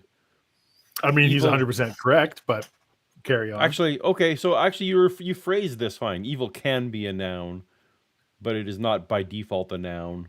Actually, no. You're still. I don't like it. I don't like anyone using it as a noun. So, Timothy, no, you're not dead to me though. You're too kind. You've been so good to the show. We enjoy hanging out with you when you're here. So, fine. I guess I will be nuanced and allow minor disagreements between me and my friends.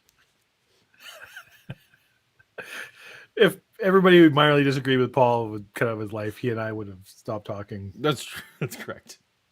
30 years ago. Yeah.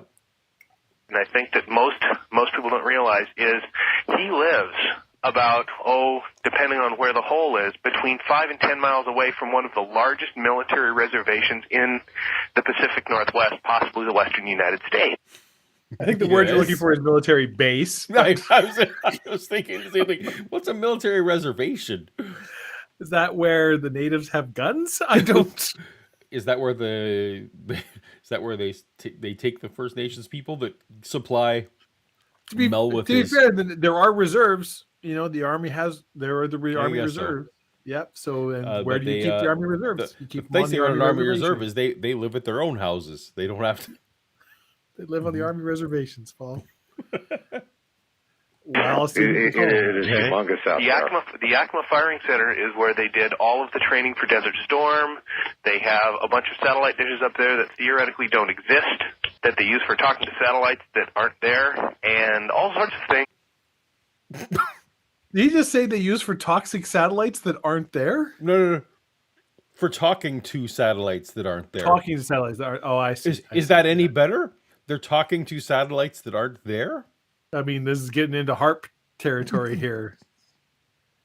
Interesting. I'm really excited to do an episode about HARP sometime because this is a subject that I keep trying to squeeze in. HARP and number stations are two things that I. All right. Well, maybe next show we'll see. We'll see what comes out. Very interesting things go on up there, and so something like this, a hole appearing within spitting distance of this military reservation, it doesn't really surprise me a whole lot that they had trucks and stuff out there in a lightning bulb. Hey, Mel, do we know how long that hole has actually been there? I mean, that's the question I just had. So excellent job. I can probably trace this hole back, from actual recollections, to for a solid 40 years before I got there, and the previous owner said it was there the next owner back. Before that, I don't know when if anyone Stonehenge was there. That's right. But I feel like we've just sort of glanced over that. By the way, there used to be a just Stonehenge. Like Stonehenge. Hole. Yeah, but it wasn't columns, and it didn't have the things on the top. It was still a column. They showed a picture of Stonehenge, and it looked like that because this person had never seen a picture of Stonehenge before. Yeah. On the property, I suppose I could check on that to see, from the records there, if there's been any, ownership of it, or was, whatever. But I can trace it back for a good solid 40 years at least, from the verbatim accounts from the previous owner. Again, I don't really know. I would venture to say that given the nature of it, that it's been there for a very, very long time. I'm talking, not just decades there. Given the nature of it. Well, the hole-ish nature. How? Every hole I'm personally familiar with, Paul, has been there my entire life. It's true. No, not like the basements of houses. No. Those come and go.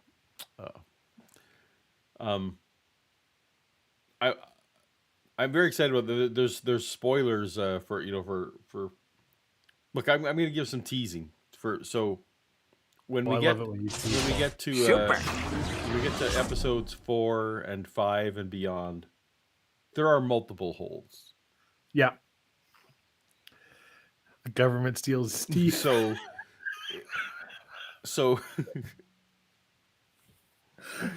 it gets so good. This story gets so good. Yeah.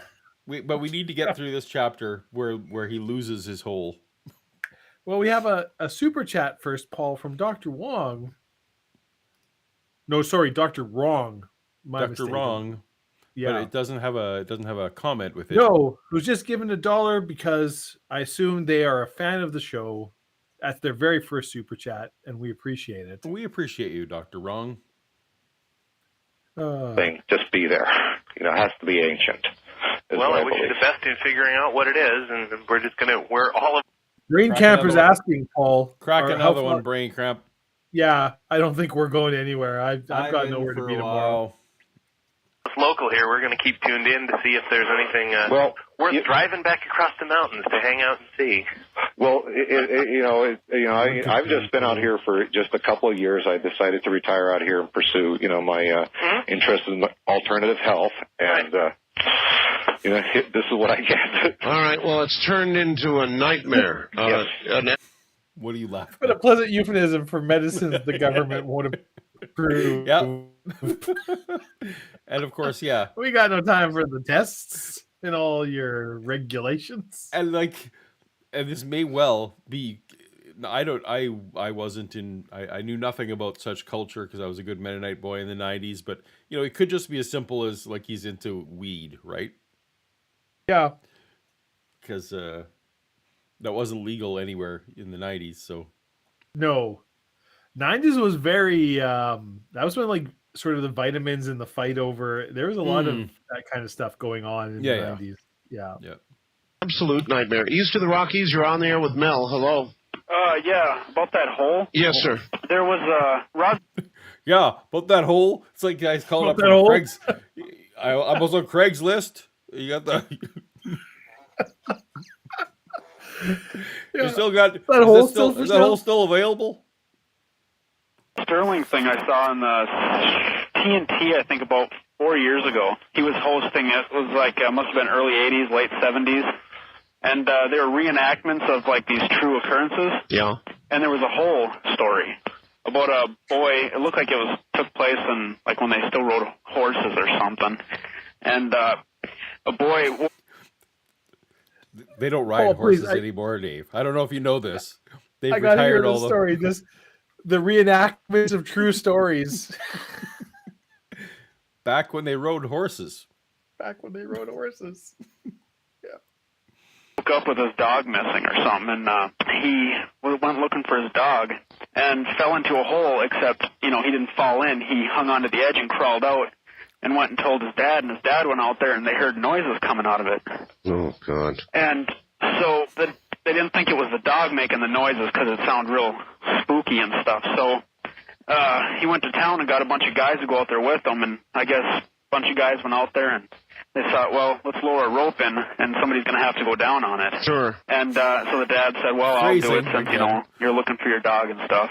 And they lowered him down, and he made this scream, deadly scream. And so they brought him up, and I guess after that, after they brought him up, he went clinically insane for the rest of his life. All right. Well, I hope you're not in any danger of going clinically insane, Mel. I hope not. But you sounded close. This is the opposite. So Mel's hole has no noises. No. He went clinically insane for the rest of his life, Paul. You know, in them horse riding times.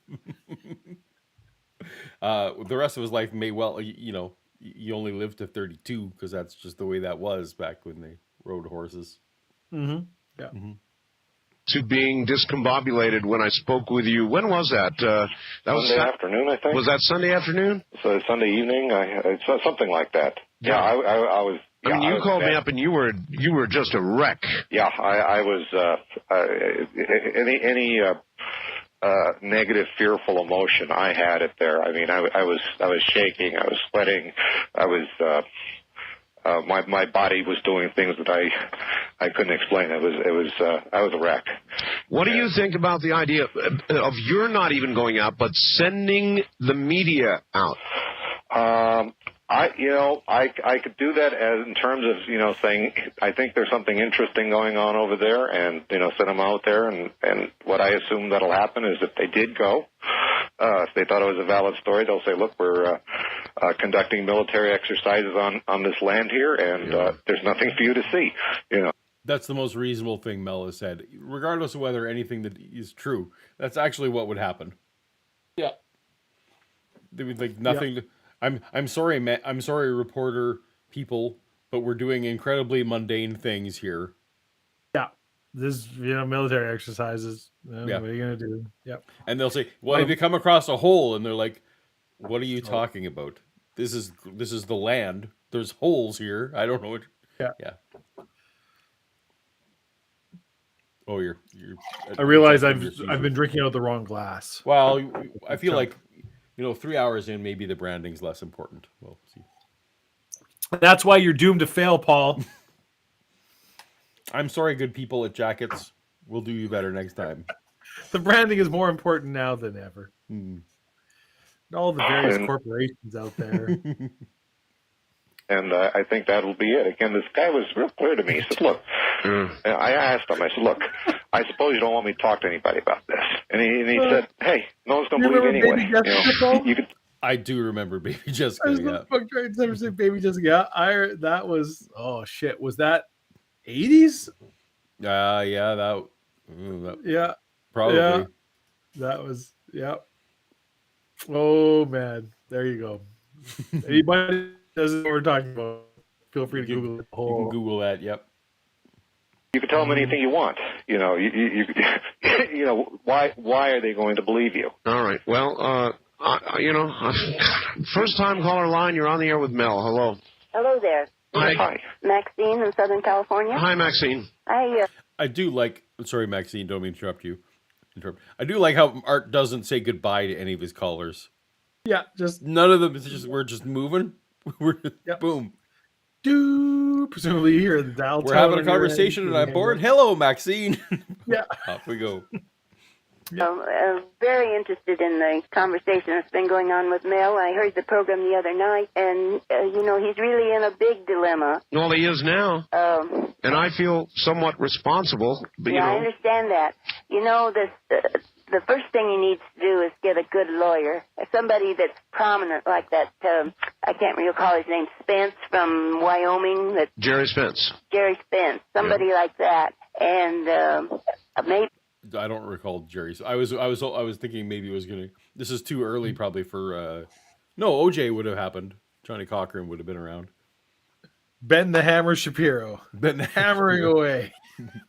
This is the first legitimately good advice, though, that's been on that. One person was, create a militia. The other was create a militia of... Maybe talk to a lawyer. Yeah.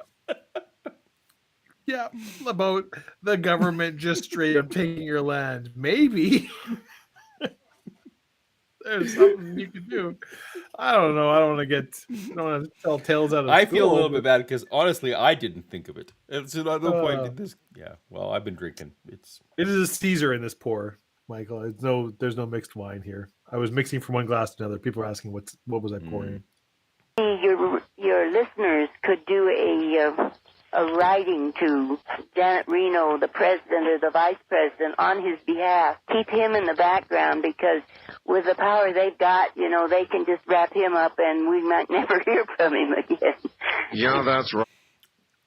So she strayed. That's no longer good advice to because if you're fighting the government, I feel like writing officials in the government is unlikely to get you any kind of overturning of results. The lawyer was the better. Yes? I mean, yes, get a lawyer. It's true. Yeah. Well, here's the thing about the government. Mm-hmm. There's going to be two sides to just about anything, right? So you just gotta, get on the. I don't care if you're Republican or Democrat, Dave. If you hear about a hole that is interdimensional space beam, space hole, you're thinking maybe imminent domain applies. If ever, you're probably thinking about your own beloved dog that died, family pet, 16 years, and it's like, if we had that hole, I could bring my dog back to life.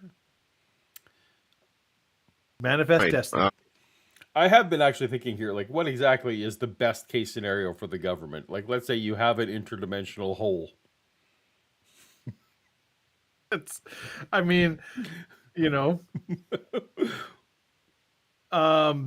Then dogs. Who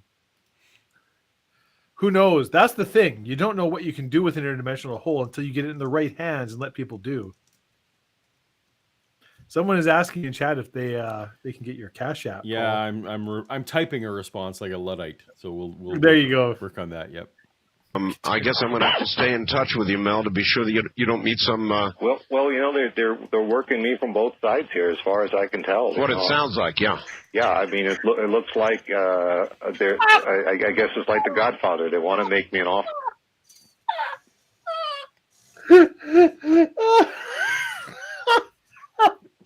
Oh, damn it, Mel. I swear he's doing this on purpose. They're working him from both sides, Paul. Phrasing. Oh, my goodness. This is the best episode of Archer ever. I can't refuse. There's a lot of armchair soldiers out there, Mel, and they're going to say, what's the matter with you? You've got to get in there and fight. Tell them to go to hell. But the fact of the matter is, if I were in your situation, I might be very disinclined to fight. I might be much more inclined to take a generous offer the army. And get out. Yeah. I'll show them a thing or two. No. While you're on my property where I actually have a working drug lab. A lab. Where we sell drugs. Where we make alternative medicine. Alternative medicine, yes. Not narcotics. No. Although Mel never actually denied that. It's true. Wonder while I can. If I get to, if I actually get to talk to somebody in a position of authority who wants to sit down and talk turkey, and I'm not talking about my real estate agent. I'm gonna honestly ask for like a relocation to another country is what I'm gonna do. You want to be sent out of the country? Yeah, I'd like to be sent to like Australia, for instance. Like where what Standeo is. Be an expatriate. Some place that's geologically sound. Okay. East of the Rockies, you're on. They have no interdimensional holes in Australia. No. USA. Freedom isn't free.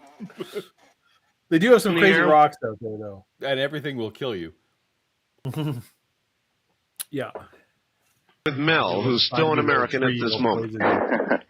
Hi, my name is Brad. I'm calling from Lexington, Kentucky. Hi, Brad. Hi. Hey, Brad. When I heard about this hole, it kind of reminded me of the story with the hole they dug. I think it was in Europe or Scandinavia. Scandinavia. They lowered a microphone. Yeah, I'll tell you what. That was an Associated Press story, and they lowered a microphone in, and they heard the screaming, agonized sounds of thousands of people in agony, they said. Oh, there was a hole to hell. They were recording people burning in hell down the hole. Oh my gosh. Okay, so I know what they're talking about. Okay. It has been thoroughly debunked, but yes, this I'm was sure. an actual story that got out into the. This is the Kola Super Bowl hole. This is what what I was talking about earlier. Okay. The Russian, the super, Mhm. that they had this like, oh, we dropped this mic and heard him. And it's like, turns out it was like, it wasn't associated. It did come out on the Associated Press. This was in the Cold War, the Soviet. So Right. it was,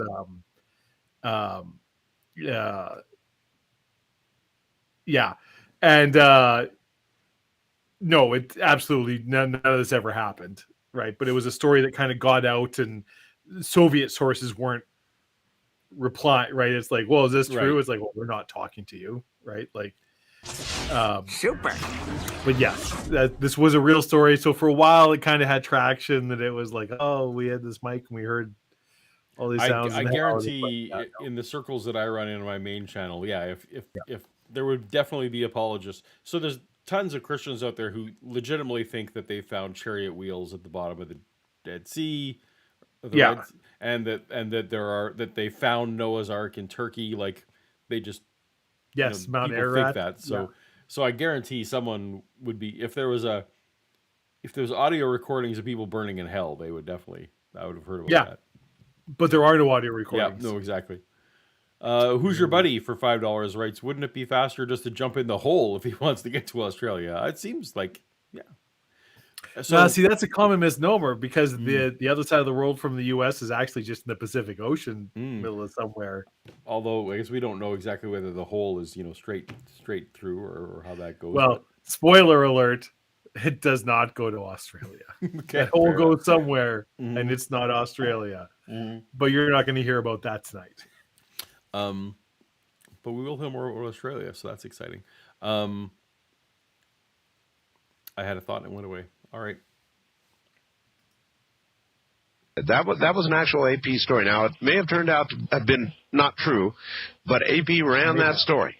So, Yes, I don't know. I mean, it may not be true, but the media said so. So let's not. But the media said so. But some guy said so, and the Associated Press just ran with it on page 12. Maybe it's the entrance to hell. I don't know. To be fair, Art was the master of inference of where there's smoke, maybe there's fire. Yes, he loved. He was to ancient scope aliens that. with class. Yeah, it was. Because he wouldn't ever hinge his whole reputation on that something existed, but maybe there isn't even an echo that Well, comes as out we've of said, this. but there were things that he did. Like Art was diehard UFOs and aliens. Like he 100% true honestly believed that. Yeah. This kind of stuff. Like I'm pretty sure Art doesn't believe this guy. And his, all of his whole stories, right? But But he recognizes a good facts that he can milk 5 episodes of his show out of when he hears one. Exactly. We're getting a lot of and plus, that would, and as far as the animals not wanting to go near it, there is that, but he says there's not a sound. I mean, it's totally dead, right, Mel? Mm-hmm. Yeah, unless you hit the side of the thing there, when you drop something in and it's like close to the surface, you hear it there. But after a certain point, you wouldn't hear anything anyway. Now, when you dropped a refrigerator in, I'm curious how you can drop a refrigerator. Now, 9 feet 9 inches, pretty good size diameter. Yeah. But how do you get the fridge in the middle to drop it so that you don't slam it into the sides? Well, you get like one of your buddies over there, and you get it over there on its, so it's like leaning over on its back. And you slide it over on the stone wall, and then just kind of give it a shove, and it just sort of goes straight down. Why? I'm confused as to why Why does Art asking this question? Why does the fridge need to not hit the sides? For sound, I guess. I don't know. Okay. Feels like we're just kind of. But I don't see why he invented a story about him and his buddy like hovering a fridge over the hole. Oh, well, we did the thing. It's just be like, I don't know. I dropped a fridge. Whatever. Yeah. Come on, Kip. There are fun holes. Oh, yeah. I could name like 5 off the top of my head. Yeah, that makes sense. Yeah, it's not too difficult. I mean, we've been throwing stuff in that, that whole of all sorts of descriptions here, and believe me, we've done it. I mean, it's a cow is a pretty big thing, but people have gotten cows down in there, so you can just about throw anything down Actually, there. almost disgusting. Yes. In fact, the bottom of the hole, if there is a bottom to the damn thing, must be truly disgusting. A mixture of horrible things of earth that should not have been thrown in there. That's not a bad point. Yeah. People have been throwing garbage down this thing for decades, allegedly. Yeah. Can you hold on? All right. I've got a couple of faxes here that are not kind, Mel. They say this man is lying. His voice is shaking Oh, my. so much. He's stuttering. He's searching for words. He's in a bind because you're paying attention to his fable, made-up story, they're saying. And you have to come up with something that would keep you from finding out about his lie. So here's another one. Says, Mel's hoax.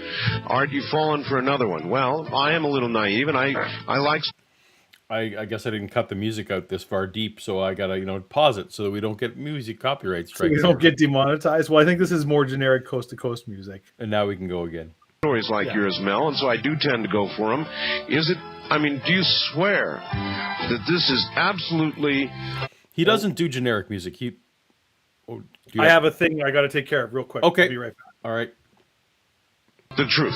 Well, look, I would have rather not have talked or called or faxed or anything in regards to this subject at all. Yeah, the people need to understand. You faxed me, but I'm the one who called you.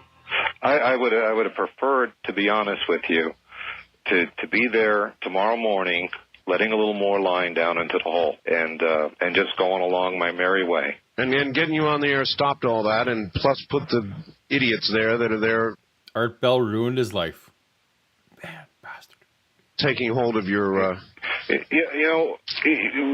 you have a situation about belief and what do you believe in and what you don't believe in. Yeah. A couple of days ago, we had this guy shoot a bunch of people on the Empire State Building. That's right. The Empire State Building's been there for like 60 years or whatever. Yeah, that's a good point. The fax was essentially a super chat into the radio show. It's a good point. And today I heard that they put metal detectors in the Empire State Building. It figures. Now, for 60 years, people believed that the Empire State Building was a safe place to be.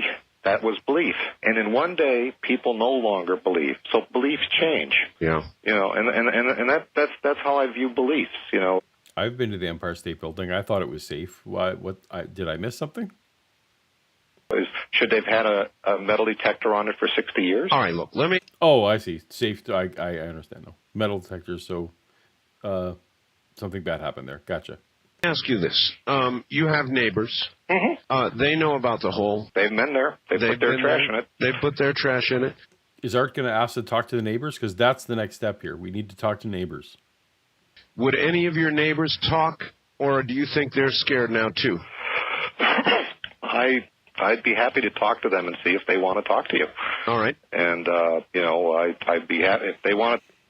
I mean, my life was ruined by talking to you, but why not? Let's get my neighbors involved. This sounds great. They're definitely going to want to go. Definitely want to get involved with that for sure. Hello again. Hello. Art finally asked the question, is like, hey, maybe can I talk to any of your neighbors who've seen the hole that you've been bragging that they were throwing things in? Mm-hmm. And he is like, oh, yeah, sure. I'll ask them. Mm-hmm. But I mean, the government's detaining them too, so. Yep.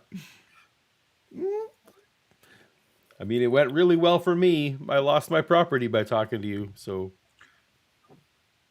Buck, I'll fax you a phone number. That's great, Mel. Work on that one. I'll fax you a phone number is the most fax 90s. You a phone number. Most 90s sentence. Yeah.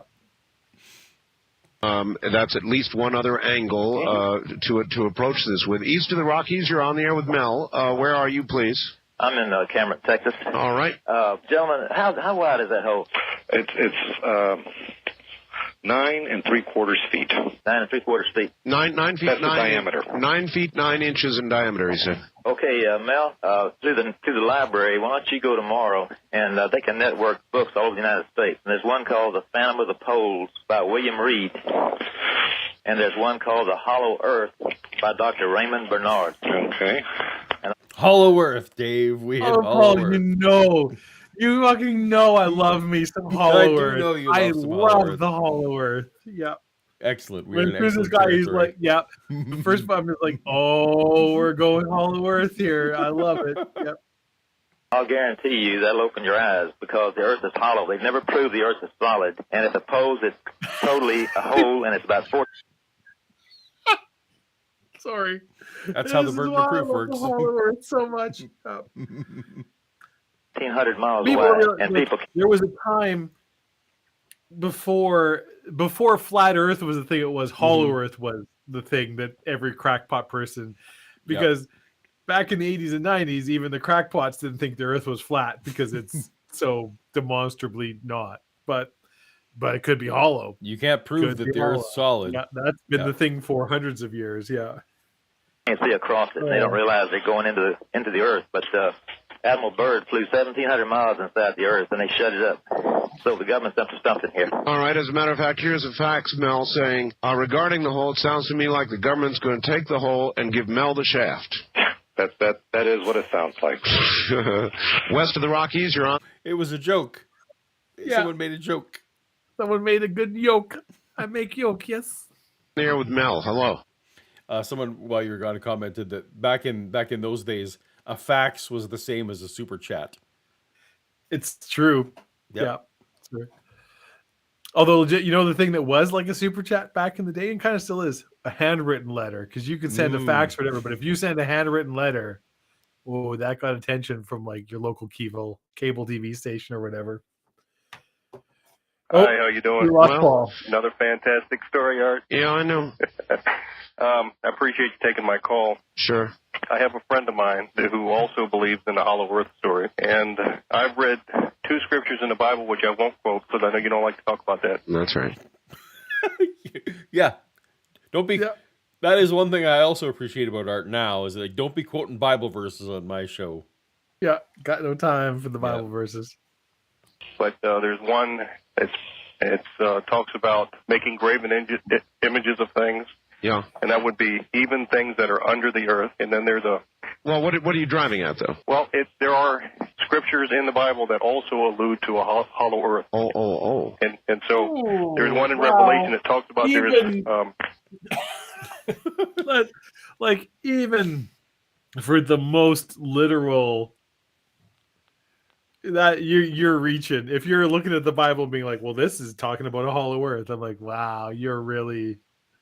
Well, even if you're like that the most passage young earth creationist, literal, every word of the Bible is unvarnished truth, it's like you gotta kind of squint and turn your head a little bit to that and say that's talking about a hollow earth. You know what I mean? Yeah. The earth, seems to think that there was a canopy, a clear dome around the earth. That's pretty clear. But yeah, this hollow, no. The hollow earth, I'm like, I don't see where you're having a hard time making it. Well, graven images even under the earth. Oh, okay, that's you're going out of the way here. Under the earth, actually, frankly, sounds more flat earthish than or something that's buried. Yeah, I mean, really, yeah. They were looking all around to try and find somebody who was worthy to open the scrolls or the seals or something, and even under the earth, no one was found. All right, Mel, are you a religious person?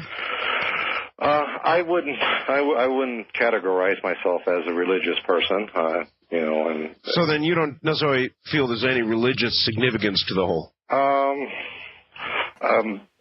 Starting to believe that there's some supernatural significance to the whole, but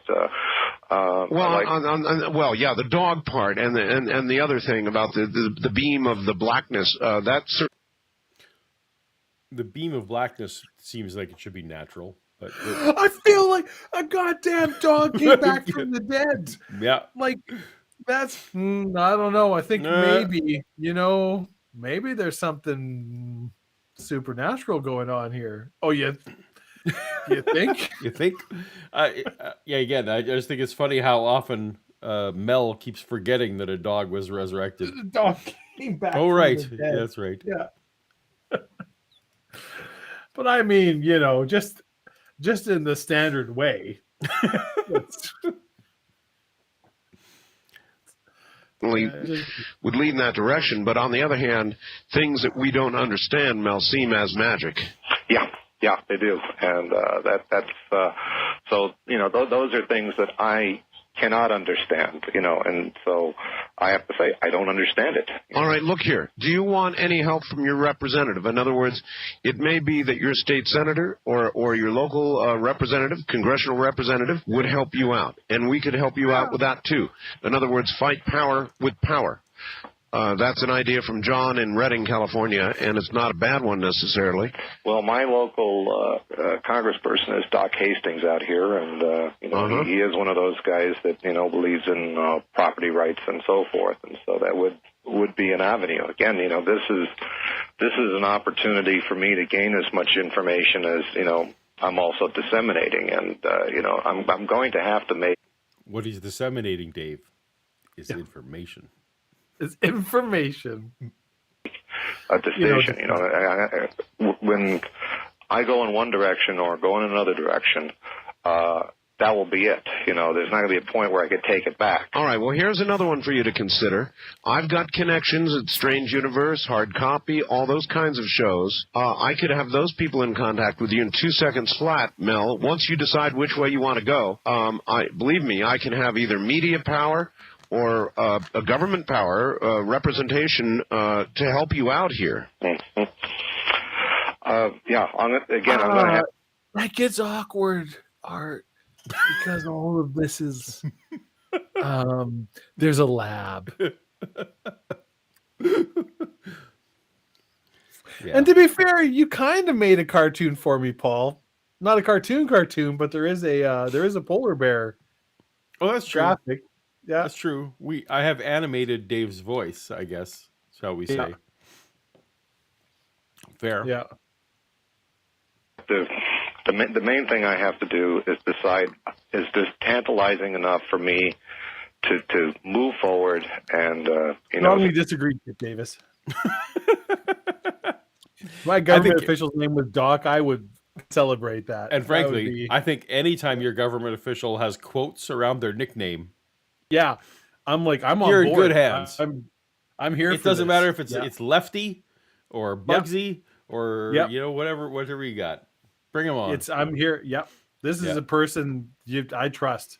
And as an Alberta I forget if you're currently or formerly Alberta resident. I guarantee you've had a representative who had a nickname in quotes. I guarantee at some point in your life. Between the various Western Canadian provinces I've lived in my life. Yeah. At some point. Yeah. Yeah. Hey, well, it could be quote shifty. I'm still going to trust them more than any particular politician I could vote for today. Yeah. Claim this as my own. I want to deal with it on my own basis. Yeah. Do I want to get out of it? Do I want to get into trouble? I mean, these are the considerations that I have here. All right. Here's somebody saying, "What about your local sheriff?" Now, that is an idea. They're usually pretty friendly guys. Do you have a good local sheriff? I think there's a wide section of society that would disagree with that. Although, the sheriff's usually yeah. It can go either way, because actually what you can get in that kind of territory would be a local sheriff that really doesn't want the feds in there and would side with his, if Mel was buddies with the local cop, that is actually a possible thing. Yeah, you go marching on in there, local sheriff, and tell the army what to do. Oh, by the way, they're the army and they don't care. Yeah, Kip, I was trying to cover you. I wasn't immediately doxing you, but okay. Yeah, we're trying not to, get into the nitty gritty. I spent a great deal of time in Northeast Calgary in my life. Department here, and I feel like I want to have a beer with Kip now at some point and swap stories. But you would. Who knows? Freaking. I have. Yeah, Kip and I will get along real well. You should. on your leisure time, Google Kip Davis. Look at his appearance on my channel or Shannon's channel. You would love the man is a history buff like you wouldn't believe, but a Flames fan, and and looks like he's going to get also looks like he's going to get in a bar fight at any given moment. I feel like Kip and I are going to get along pretty well, actually. No, you and Kip would get along super well. I guarantee. There you go. Yeah. Also, completely other thing. Speaking of, next time you're in town here, yes, I have a number of people who now want to meet you, mostly because of this show. Oh, okay. And they're like, "We want to meet this person." I'm like, "Well, he does come to town every now and then, so this, this can be arranged." So the town meaning the town you live in now. The town I live in now. Yeah. Okay. All right. Yeah. Sheriff's Department, but and they're all great. They're all wonderful people. I mean, every last one of them's a great guy. But I don't know. I don't even know how I would approach this here. My property is being illegally used. By there's no question about it. No question about it. And you by have the deed, right? In your lab. That's right. You can prove this? Oh, I can prove it's my property. What I don't know is, how can the government use your property? At what point do they eminent domain develop an authority to use your property? Let's say a plane crashed there, which is what I was told. Well, then they'd have a right to, salvage the plane, do whatever. Yeah, and frankly, just any crime also lets the government be on your property. I mean, to be fair, the government can't just seize property if they're just like, we need this. Here's your property value for it. This is ours. Oh, yeah, they absolutely get. But also, they don't need to, the fact that they're investigating something doesn't mean they've taken your property. No, you just can't come here right now because we don't want you stomping all over this crime. That's all that's happened so far. Yeah. Yeah. What they're going to do. All right. Let me they would establish a right to it. All right. Here's Daryl in Rancho Mirage who says, I'd like to subscribe to your newsletter. Putting aside Mel's Hole, if in fact he is sitting on top of an access point to an extraordinary depth, he's also right on top of a whole bunch of trouble. The potential military scientific significance can go as deep as one's imagination allows. One thing is for sure, the government doesn't have this kind of response to retrieve an old refrigerator. I think Mel better get an attorney presto if he doesn't have one already. Remember, if they accuse him of a drug-related violation, they can RICO that property in a flash. That is exactly what I believe. And again, I have something on the property. I have an old Prowler trailer out there that's been gutted. And it's where I do a lot of the work I do with the plants they have. And, I have solvents there. I have alcohol there. I have drying equipment out there. And, the work I do with plants. I think that feeds more into my hypothesis that perhaps... Ay, caramba, it's cocaine! He's literally just straight up growing marijuana out there. Mm-hmm. Mm-hmm. Yeah. Mel's run Integrity Farms. I mean, part of me just thinks this is all bullshit. And, and that he's not even doing... Oh, wash your mouth out with soap. We're an hour. So YouTube says you can't swear in the first, 15 seconds of the video. I think we're that deep in at this point. Oh, is that? I don't know the nuts and bolts of the algorithms. Oh, so that was actually literally a new policy. If you want to be monetized, it was like the first. I think it was 11 or 15 seconds. Yeah. So. It would take 30. What's his name? Nutcase who's all about swearing the whatever. I'm not to no, that and actually right the problem was so for a while they actually went and demonetized a ton of people's videos. Like this is a new rule, language. But it applies back to a video you put out 11 years ago, you swore in the first 15 seconds, boom. Thank you, Angus. Yeah. Anyway, but if you don't swear in the first 15 seconds, it's fine. Yeah, they've since retracted some of these rules, but yeah, it was a thing for a few weeks anyway. We were a good hour and a half in before. That's right. Before I ruined it. Paul, the guy who says that he doesn't even say the bad words.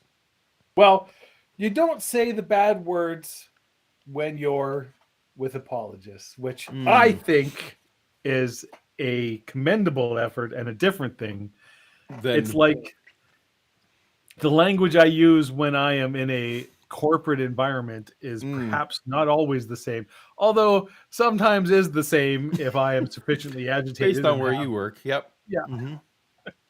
There have been times I've completely lost my cool in, board meetings and whatever, but it's, it's the same as like when I was even like the writing style and language you use when writing an academic paper is very different than say writing a novel or not all language is the same in every situation. So That's correct. I might drop an F-bomb here, doesn't mean I can refrain from doing it when I'm speaking with whatever person who might get offended with that or doesn't appreciate it, and that's not hypocritical. That's just being polite with the person you're with, right? It's just good judgment. Sober Paul absolutely swears. Mark, don't think just doesn't do it generally on YouTube. Yeah, I normally have a purpose, so yeah, I look very. It looked like a yes, a mess. Kip looks less scholarly than you look corporate, but yeah. Oh, there you go. We're both amphetamine lab or whatever it is. Oh, what? My video's freezing. Oh yeah, you're being hanky again there. I mean, it just, it's already my lab. I mean, that's where I do my work. I hear you. All right. First time caller line. You're on the air with Mel. Hello. Hello. Hello. Where are you? Hello. I'm calling from Reno, Nevada. Reno. Okay. Speak up good and loud for us, sir. Okay. Art, I'm sorry, but I just feel like you've got somebody there that's got quite an imagination. Well, you're talking to him, so I mean, I'm. The balls on this lady. Yeah. Wow. Just wow. I think you may. Yeah. Wow. I mean, I don't want to say there's a defamation lawsuit here, potentially. Potentially. Paul, do you hear that? What was you hear that? that, Paul? It sounds like thin ice. Thin fucking ice. And this lady is standing on it, and it is cracking. So, watch it. I've just said the same thing to him. Some of the faxes that I've been receiving are saying that. Obviously, people don't believe. I just hope that you don't... Is that Kip? That's Kip. Oh, man. Well, you know what, Kip? I get back to Calgary a couple times a year, especially Christmas. I'm usually there for like 2 weeks to visit family. You're from Calgary. I don't know if you ever get back. Sometime I feel like we can get together. We could probably message through Paul. I'd be happy if he gave you my my personal contact info. Yeah. If you're ever there, I would absolutely deeply love to get together and have a beer or sit down with you sometime to meet you. I love meeting new people. Yeah. You'd have a good time. All right. We would have a good time. All wound up in this. Well, I get wound up in all kinds of things, dear. I'm not going to stop. That's what I do. Don't worry about me. Oh, okay. Well, don't worry about me. I was just, but I mean, if you doubt, is she trying to make sure she's worried that Art is getting taken in by this huckster? Yeah, that it's this is the old 100 Hutley Street or something. The yeah. Part of Mel's story. Go ahead and say so to Mel. He's here. Mel, I think that you're looking for some kind of notoriety for some reason, and I think that you think everybody is pretty gullible that is listening to Art Bell's program. And listen, lady, if you're listening to if you were listening to Coast to Coast. Yeah, you were half of the people were very credulous, and the other half were just laughing. So you're taking unfair advantage of him. All right, you've got to remember, dear. I called him. But didn't he originally fax me? Yes, he did. He faxed me with information. As a matter of fact, I read the fax at the beginning. Information. We've established this is information. In the program with Mel tonight. And I read it over the air. So he didn't anticipate that I would call him, didn't ask me to call him. And I had to look up at the top of the fax to get the fax ID to call him. So that's the truth of the matter. I have no way of knowing, of course, whether Mel's weaving us a story or not, except his word. And I can't imagine why he'd lie. I to be honest with you, I feel like there are ways you could tell. It's called journalism. And... but whatever. To be fair, Art's never claimed to be a journalist. No. Yeah. Look, someone sent me a fax. 10 minutes later, I put him on my show. Yeah, I put him on a internationally broadcast show, and there's no way for me to know if this is true or not. Yeah. I don't see. Yeah, where's the lapse in responsibility here? I don't know. None. Look, my show is about people who shot Bigfoot by accident and keep aliens in freezers, and talk about how the Nephilim are responsible for every That's right. significant All the ills of the advance. world, and Jesus, because every myth from every culture, everywhere in society, is true simultaneously. and all of them are the Nephilim. That's right. Yeah. Also, our initial shows were the Jesus Stargate. We had those. Yes. Those were... Which, by the way, I'm still mad that we never really we never got Jesus traveling in a Stargate. No, never got a Stargate. I ended up. Did I ever tell you? I ended up going and finding that guy's book. Oh, did you? I can't remember. And read. So I read because I was like, well, I want to hear this guy's crazy Stargate theory. So I ended up finding his book. It's not a good book, but yeah, he has like 30 books. No. That's all I remember. He's so prolific. Many. Yeah. But anyways, since you're from Reno, and the main, if I wanted to be on the air talking about something, I'd much rather talk about my work with Indian herbal remedies. That would be the thing that I would prefer to be talking about. It just so happens that the materials I'm working from are from northern. Yeah, I don't think Mel. At this point, Mel has not been able to monetize the whole. No, he is because Archer not paying him a consent nothing to appear on here. Yeah. Plus, I'm guessing he's not really using his real name or anything. So yeah. Nephilim. Yeah. Thank you, Timothy. Nephilim. Nevada, from your local Indians out there, and they're the ones that have provided me with the line of research that I'm doing. I have, this whole thing is secondary, but if I had a topic I really want to speak about. We have a lot of very sensitive experiments currently running. I don't know. Multi-year, blind clinical trials. Studies. Yeah, clinical trials. Double blind, absolutely. Double blind. Yeah. This is all, and this is years of work could be wasted if this whole. It would be that. Look, ma'am. Frankly, I'd rather be measuring fishing line. Yeah. All right, I understand. All right. East of the Rockies, you are on the air with Mel. Hello. Will, WTDY, Madison, Wisconsin. Hello, yes, fellas. Hi. Allegedly Zionists, allegedly anti-religion Zionists, with millions of U.S. dollars profit. What does this have to do with makers and currency future derivatives markets? All right. Well, I don't know where he's always going all over the place where it has nothing to do with our topic. First, I got very afraid when he opened with Zionist. Yeah.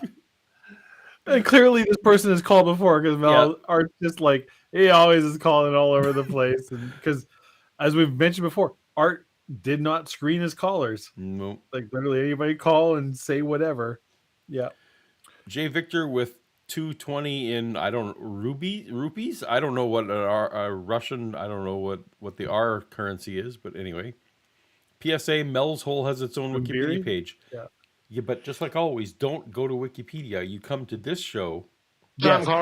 Legitimately, like I strongly recommend people, if you're listening to this and enjoying this, do not go to the Wikipedia Don't page. look ahead. It's just been in 2 paragraphs, it tells you the whole, like, blah, blah, blah, blah. This is everything that kind of, it ruins. And it's so nuanced and so wonderful. Delicious. You got to savor this. That's right. You got to savor it. You got to go. It's like, yeah, you can flip to the last 5 pages of a mystery novel. We did it, but it's like then you lose everything, lose the whole story. Just enjoy the Mel's Hole saga as it unfolds. As Paul says, the Fast and Furious of the Art Bell world, because this story gets so fucking crazy. Like, it's hard to describe. You would think, if I was to tell you now what happens in episodes like 3 and 4, you would think I was joking. You would think I'm making up crazy shit. Look, Dave's drunk. He's just saying whatever nonsense. But it's like, no, this is the real story, and you got to enjoy it in real time. Please do not go to the Wikipedia page. Yeah, but you're right. No spoilers, but yeah, if you're a spoiler person, fine, go to the Wikipedia page. But yeah, this is by far the most famous thing to ever come out of the Coast to Coast is Mel's Hole. Right. Yeah, and for a reason. And let's all just enjoy it together. I'm so happy. And you're on the air with Mel. Hello. Hi, this is Flo from Vancouver, BC. Yeah, hi there. I just think your last caller, the female caller, must have a wild imagination herself. But that female caller, the person who thinks this is all that flim flam and hokum, that bitch. We're calling each other out now. What an imagination, am I right? Got, how can you not believe this? What Must kind of be imagination? Somebody's time of the month. I have two questions here. Number one, has he called a psychic by any chance? Or looked into that? For the hole? What will the psychic know about a hole?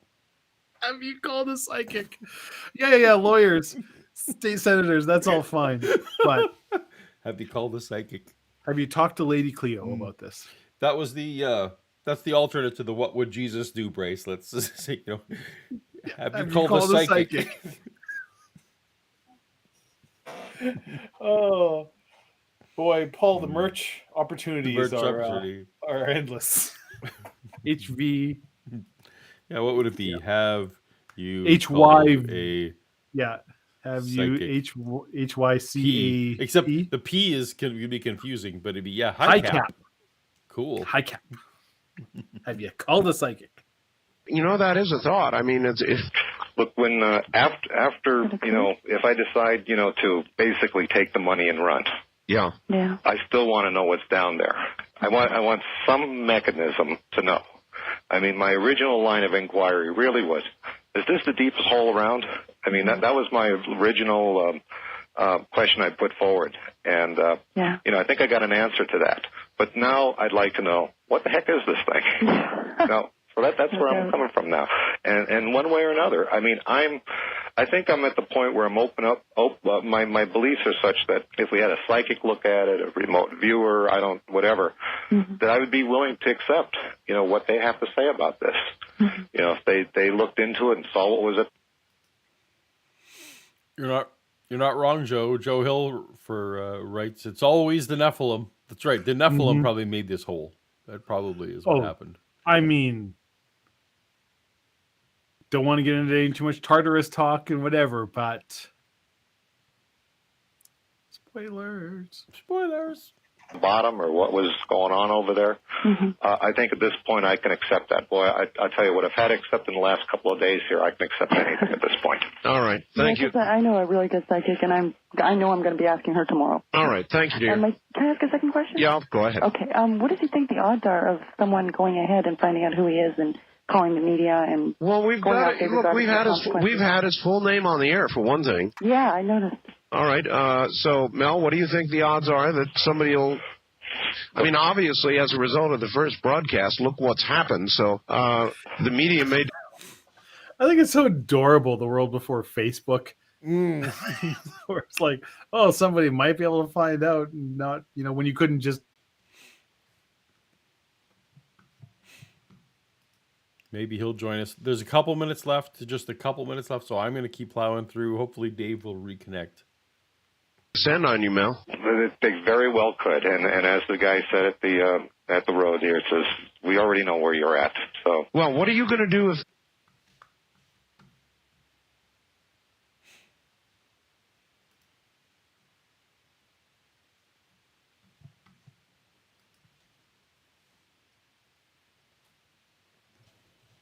Or is it me? Have I gone off air? I don't know. Can you hear me? I can hear you. Anyway, hopefully everyone can hear us. We're all good. Something definitely happened there. For a while, you disappeared off my screen. Okay. But I don't know if that's because I was the only one left or if you had left the room. The YouTube says we still have an excellent connection, so hopefully everyone we're still here. Good. You're on. Olivia Anyway. Williams says we're both on. You're both Awesome. fine. That's We're good. saying, Well, okay. so we got Dave. I was just saying to the audience there, we got just like 6 minutes left. So yeah, well, I could hear you the whole time, which is good. Weird. Okay. Yeah. I mean, suppose tomorrow KOMO or one of the big Seattle broadcasters comes to you and says, look, we got a camera crew. Tell us where the property is. We want to go out and investigate. I suppose if they wanted to go there, I would lead them to the access road there and say, here, I'm out of here. You know, you take a look, you talk to these guys here, you find out what's going on. And and then I'll watch it on the news tonight. But you won't find me anywhere near that. You know. I hear you. West of the Rockies, you're on the air with Mel. Hello. Yes, sir. This is Skip in Sacramento, KSTE. Yes. Couple of things for you, sir. The hole that he is talking about, his 80,000 feet, comes out to 15.15 miles deep. Sounds right. The Mohorovicic discontinuity he's talking about came in the International Geophysical Year. I believe that was back in the early 80s, maybe even the 50s. I'm getting so old I don't remember now. It's called IGGY, the International Geophysical Year, where all the world population took part, checking the depth of the shelf underneath the oceans and the molten mass down to the core and so on, how deep it was. There was a discontinuity. It wasn't even, and that's why it's called a discontinuity. It was named after this fellow Mohorovicic. Exactly.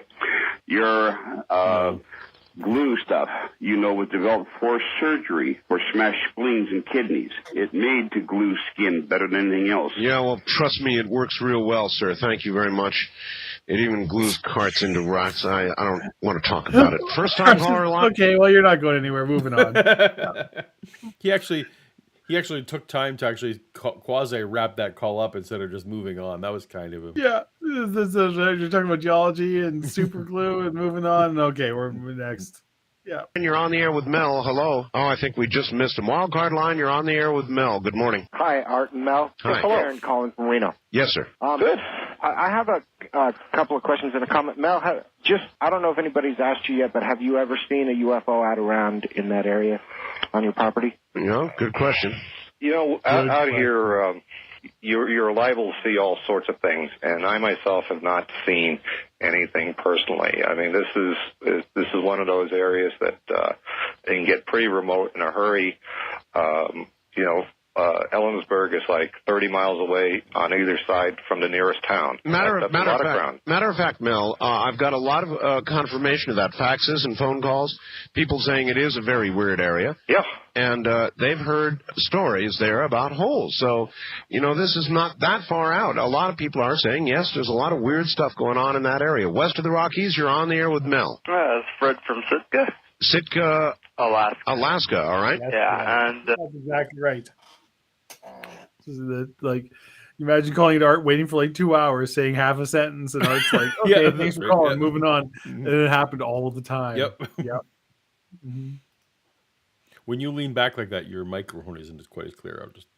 No, I do not Lazy have man. the greatest mic. Yeah. Well, anyway, did I buy you that mic? No, I Well, bought whatever. We're not gonna get into them because Fine. I don't know if you still have one. I got a bunch of them. The mic that I'm using, you got me. Yeah, so this is the same one. Okay. Because I got a couple of them when we first started doing our first YouTube show. Yeah. Yeah. Just like to say that, I thought the days of you'll just disappear into with the Reagan administration. And Art, I'm very disappointed that you will not be coming to Sitka on your Alaska cruise. Well, you're going to be missing out there. We're hitting quite a few cities, sir, but Sitka is not one of them. Sorry about that. East of the Rockies, you're on the air with Mel. This is Paul in Kansas City, and I want to tell... You can tell he's nearing the end of the show. He's just rapid firing these now because he knows when the radio show is going to end. So, yeah, anyway. I have not heard of the Arecibo or Erica, but whatever that message is. I'm going to Google it, though, because I want to. You just entering strange words into a computer at someone else's behest. This is how you get hacked, Dave. This is a cyber scam. Oh, man, Paul, I had some stories this week to tell you of people in my company. People who don't know, I work in IT, and god damn, there's just some stupid I cannot wait to hear these. People. Yeah. Awesome. Yeah. believe him entirely. And I think the Jerry Spence idea is a great idea, and it's probably a good story for Linda Moulton Howe to go check out. I've already given it to Linda, as a matter of fact. Oh, that's great. And I think if he's told over 10 million people on the air that he's been threatened that they're going to falsely accuse him of having a drug farm out there or something, and he got a really good lawyer like Jerry Spence, they would never be able to follow through on that, especially if he had a bunch of media. You know what's a great thing to do if you have a drug farm? Get on the air. You know, you're going to hear a lot of crazy talk in the future about how I have a drug farm. Well done, Webb. Mel's Hole is the friend we made along the way. Attention, like Strange Universe and stuff out there. Well, that was another idea. There's a whole bunch of ideas here on the table. Yeah, I really think you should go for it. And I totally disagree with that lady who thinks he just wants attention. All right. Well, I appreciate the call. Thank you. I did call Mel, folks. That's the truth. Yeah, he faxed me, but I'm the guy. Is he though? Is she though? Yeah. He's got his home Indian remedies. He has I mean, to sell. even if this is all true, like even if yes, Kip Davis, just 10 million people is like there was in the 90s and 2000, like there were legit. It's crazy, like millions and millions of people listening to Coast to Coast. Not now, because AM radio. Not now. AM radio's not a big a thing but as it used to be. I can't remember looking. I think at its highest, it was like 25 million, something like that, listeners on a nightly basis. It was the most popular show on radio. It's yeah, it's a shadow of what it used to be, but at one time it was a huge thing. Partially because it was just it had syndicated itself to greater success than and also partially because the local stations literally hundreds of radio stations, right? And also because it was on from midnight till 4 a.m. Like the local stations, it was much easier to pay. There were many more stations who didn't have local stuff to fill midnight to 4 a.m. No, so like there was nothing else. That's a combination. So there's literally nothing else on at that time. Yeah, and being everywhere, right? Like showing ubiquitous. Literally from Alaska to Florida. You know, almost every place in the world in North America has an AM radio station playing this show, and it would get millions and millions of listeners. Yeah. Dug out the number and called him. He didn't really want to go on the air. For the record, Wildcard Line, you're on the air. Finally, I got through. Hello, Art. Hello, Mel. How are you? Okay. Mel. Yes. Now, with this hole and these people who are on your land, you have to understand. Yes, Mark. That's actually why we try to do this. That is, we're kind of trying to recreate the experience that. Yeah. They are listening to this radio program right now. I'm sure. I'm absolutely certain. And you also have to understand these are military spooks. They are doing whatever they're doing right now. And anything that you do through the standard channels, like getting a lawyer or anything along those lines, is going to serve only as a delay tactic. I would suggest to you that you do some research. If it was a plane crash, there is radar coverage of that area, I'm certain. Oh yeah. There would be a record of it somewhere. Well, unless if it's an airplane crash, where's the NTSB? Well, sir, wait a minute. Hold on. Look, I live out here in Nevada, and I can tell you because there's been some experimental planes that have crashed out here. And A, it does not get into the media. B, the military cordons off the entire area, and trust me, you don't get anywhere near it. Though that's actually the opposite problem. So there was what Art's describing, there's an actual crash and they're covering it up. Yeah.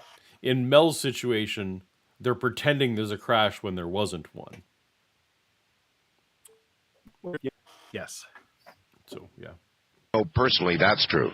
All you need to do is contact one of the air traffic controllers for the area and find out if there's any record of anything in that area at that time. You can also find out, if it's an air crash, Where's the NTSB? If it has anything to do with drugs, where's the DEA or the Drug Task Force for that area, whatever it might be called? To be fair, they weren't claiming that they were drug enforcement agents. They were just threatening him. Yeah. With hey, what if we found drugs here? Wouldn't that be terrible? Yeah. Yeah. Yeah. And he was always like, well, there is a lab. Yeah. That might be able to stick. Yeah. Is anything to do with anything else as far as the geological properties of the area. You can find all this information out from USGS. You can get satellite photos in infrared. You can get anything you want. Yeah, these are all good ideas. Although I think the plane crash story is an obvious falsehood. It's a lie. And, Mel, again, they told you, look, they could find a drug lab there. So the plane crash story was obviously a cover. And the story about the lab was obviously a threat. Yeah. Plain and simple. So, my friend, I don't know what you're going to do now. And I guess you don't know. I'm going to think about it. I'm going to think about it. I'm going to call the realtor tomorrow for one and ask him. I would prefer not to talk to him, but talk to someone. I would ask him too. Who is making the offer? They have to tell you who's making the offer. Sure. They don't. Well, you see, this property is not for sale. I mean, I don't have a listing out there. No. Well, yeah, but you can make an offer on anything, though. I suppose you could. Yeah, you can get a realtor and... you can. You can go to anybody and be like, hey, I'll give you $1 million for this house or property or whatever. That's right. It's not... Yeah. You don't have to register your offer with the government. And it also doesn't even have to... I can go make an offer for like $18. Hey, I'll give you your house for... Yeah. I can put in an offer for a terrible... Yeah, it doesn't... Yeah. Especially when there's no... I'll make you a very generous offer. Yeah, an unspecified generous offer. Yeah. Also, Mark, the X-Files was 100% partly inspired by Coast to Coast AM. That was very much a thing at the time. They never did a specific reference, but yes, absolutely, it absolutely was. You taught later interviews and stuff with the creators. Yeah, it was a very real thing. Yep. What was the three dudes that were the lone gunman? The lone gunman. Yeah, they were. Yeah, they were partially. Seemed like they were. They were in that archetypes. Yeah, they were podcasters before there were podcasters. Yeah. Even for $5, I'll boop pretty much anybody on the nose web. Just let me know. Let me know who's getting booped. And they're getting booped. Shannon will let's see the $5. I'm not going to fall for that again. Shannon will boop anyone on the nose for free. Well, great, Paul. You just fucking hamstrung us. There's a whole I was about to make $5. There's a whole and revenue stream just down blew it. Yeah, that's right. God, this is make an offer and they will. That's why you're in charge of business development on the show.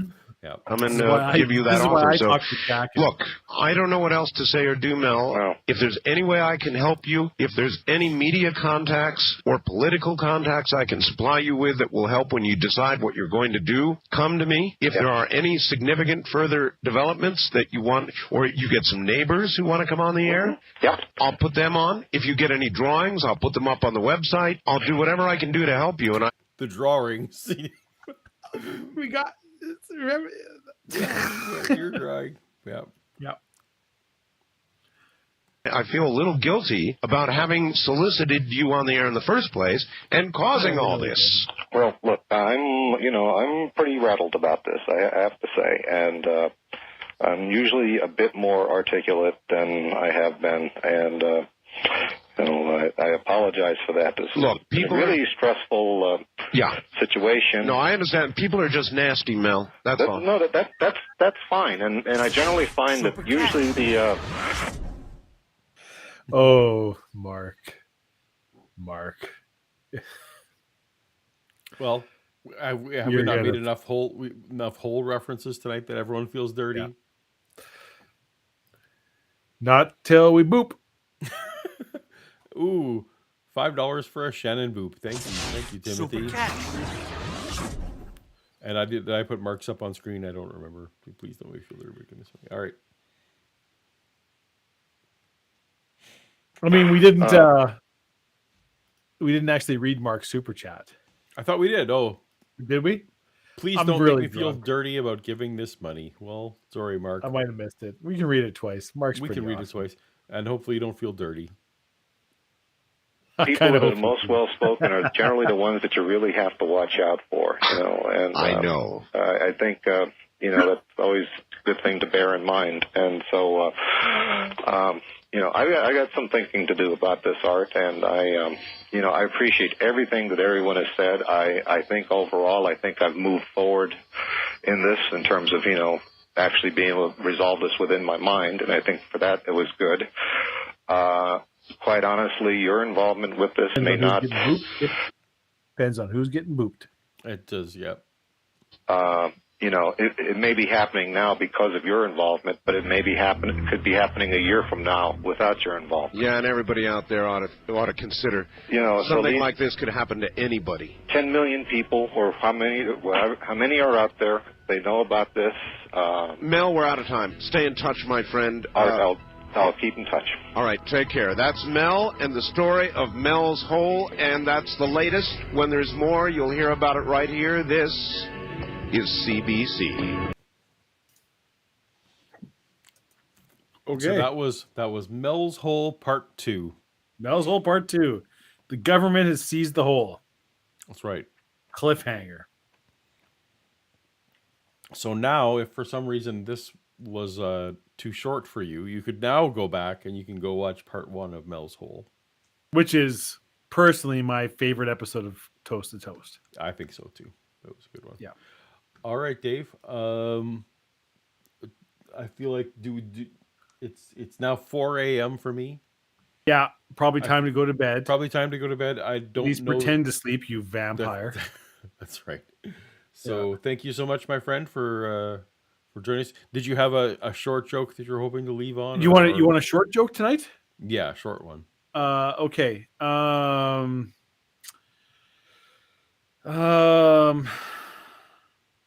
Unless you don't have one. Okay. You ready? I'm ready.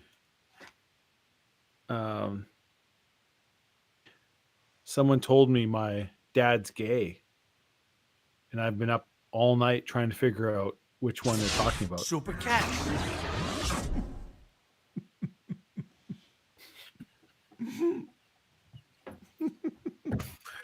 Good night, everybody. That's good. I was a little worried when you started that. Oh, all right. Thank you, Timothy, for our closeout. Thank you for a super chat to end the night. Thank you so much. Good We're glad you program, guys. enjoyed We it. appreciate all of you who've been with us for all of the journey or part of the journey. The super long meandering journey. That's right. Hour-long coffee table. Yep. Drama. Yep. Anyway, thanks you, everyone. We will. We'll catch you next time. And once I find I don't even have an outro for this show, so we're just gonna end the stream. That's how that goes. We're professionals. There we go. We just ended here. Oh, we got one more super chat before you go. Oh, okay. All right. Super. Thank you, Paulo Dave. I'm here for Dave's joke. Let's be honest. Oh, well, I'm glad you made it to the end, and I'm glad we had it. Again. That was a good one. All right. Good night, everyone. Good night, everybody. And that's the end of our show.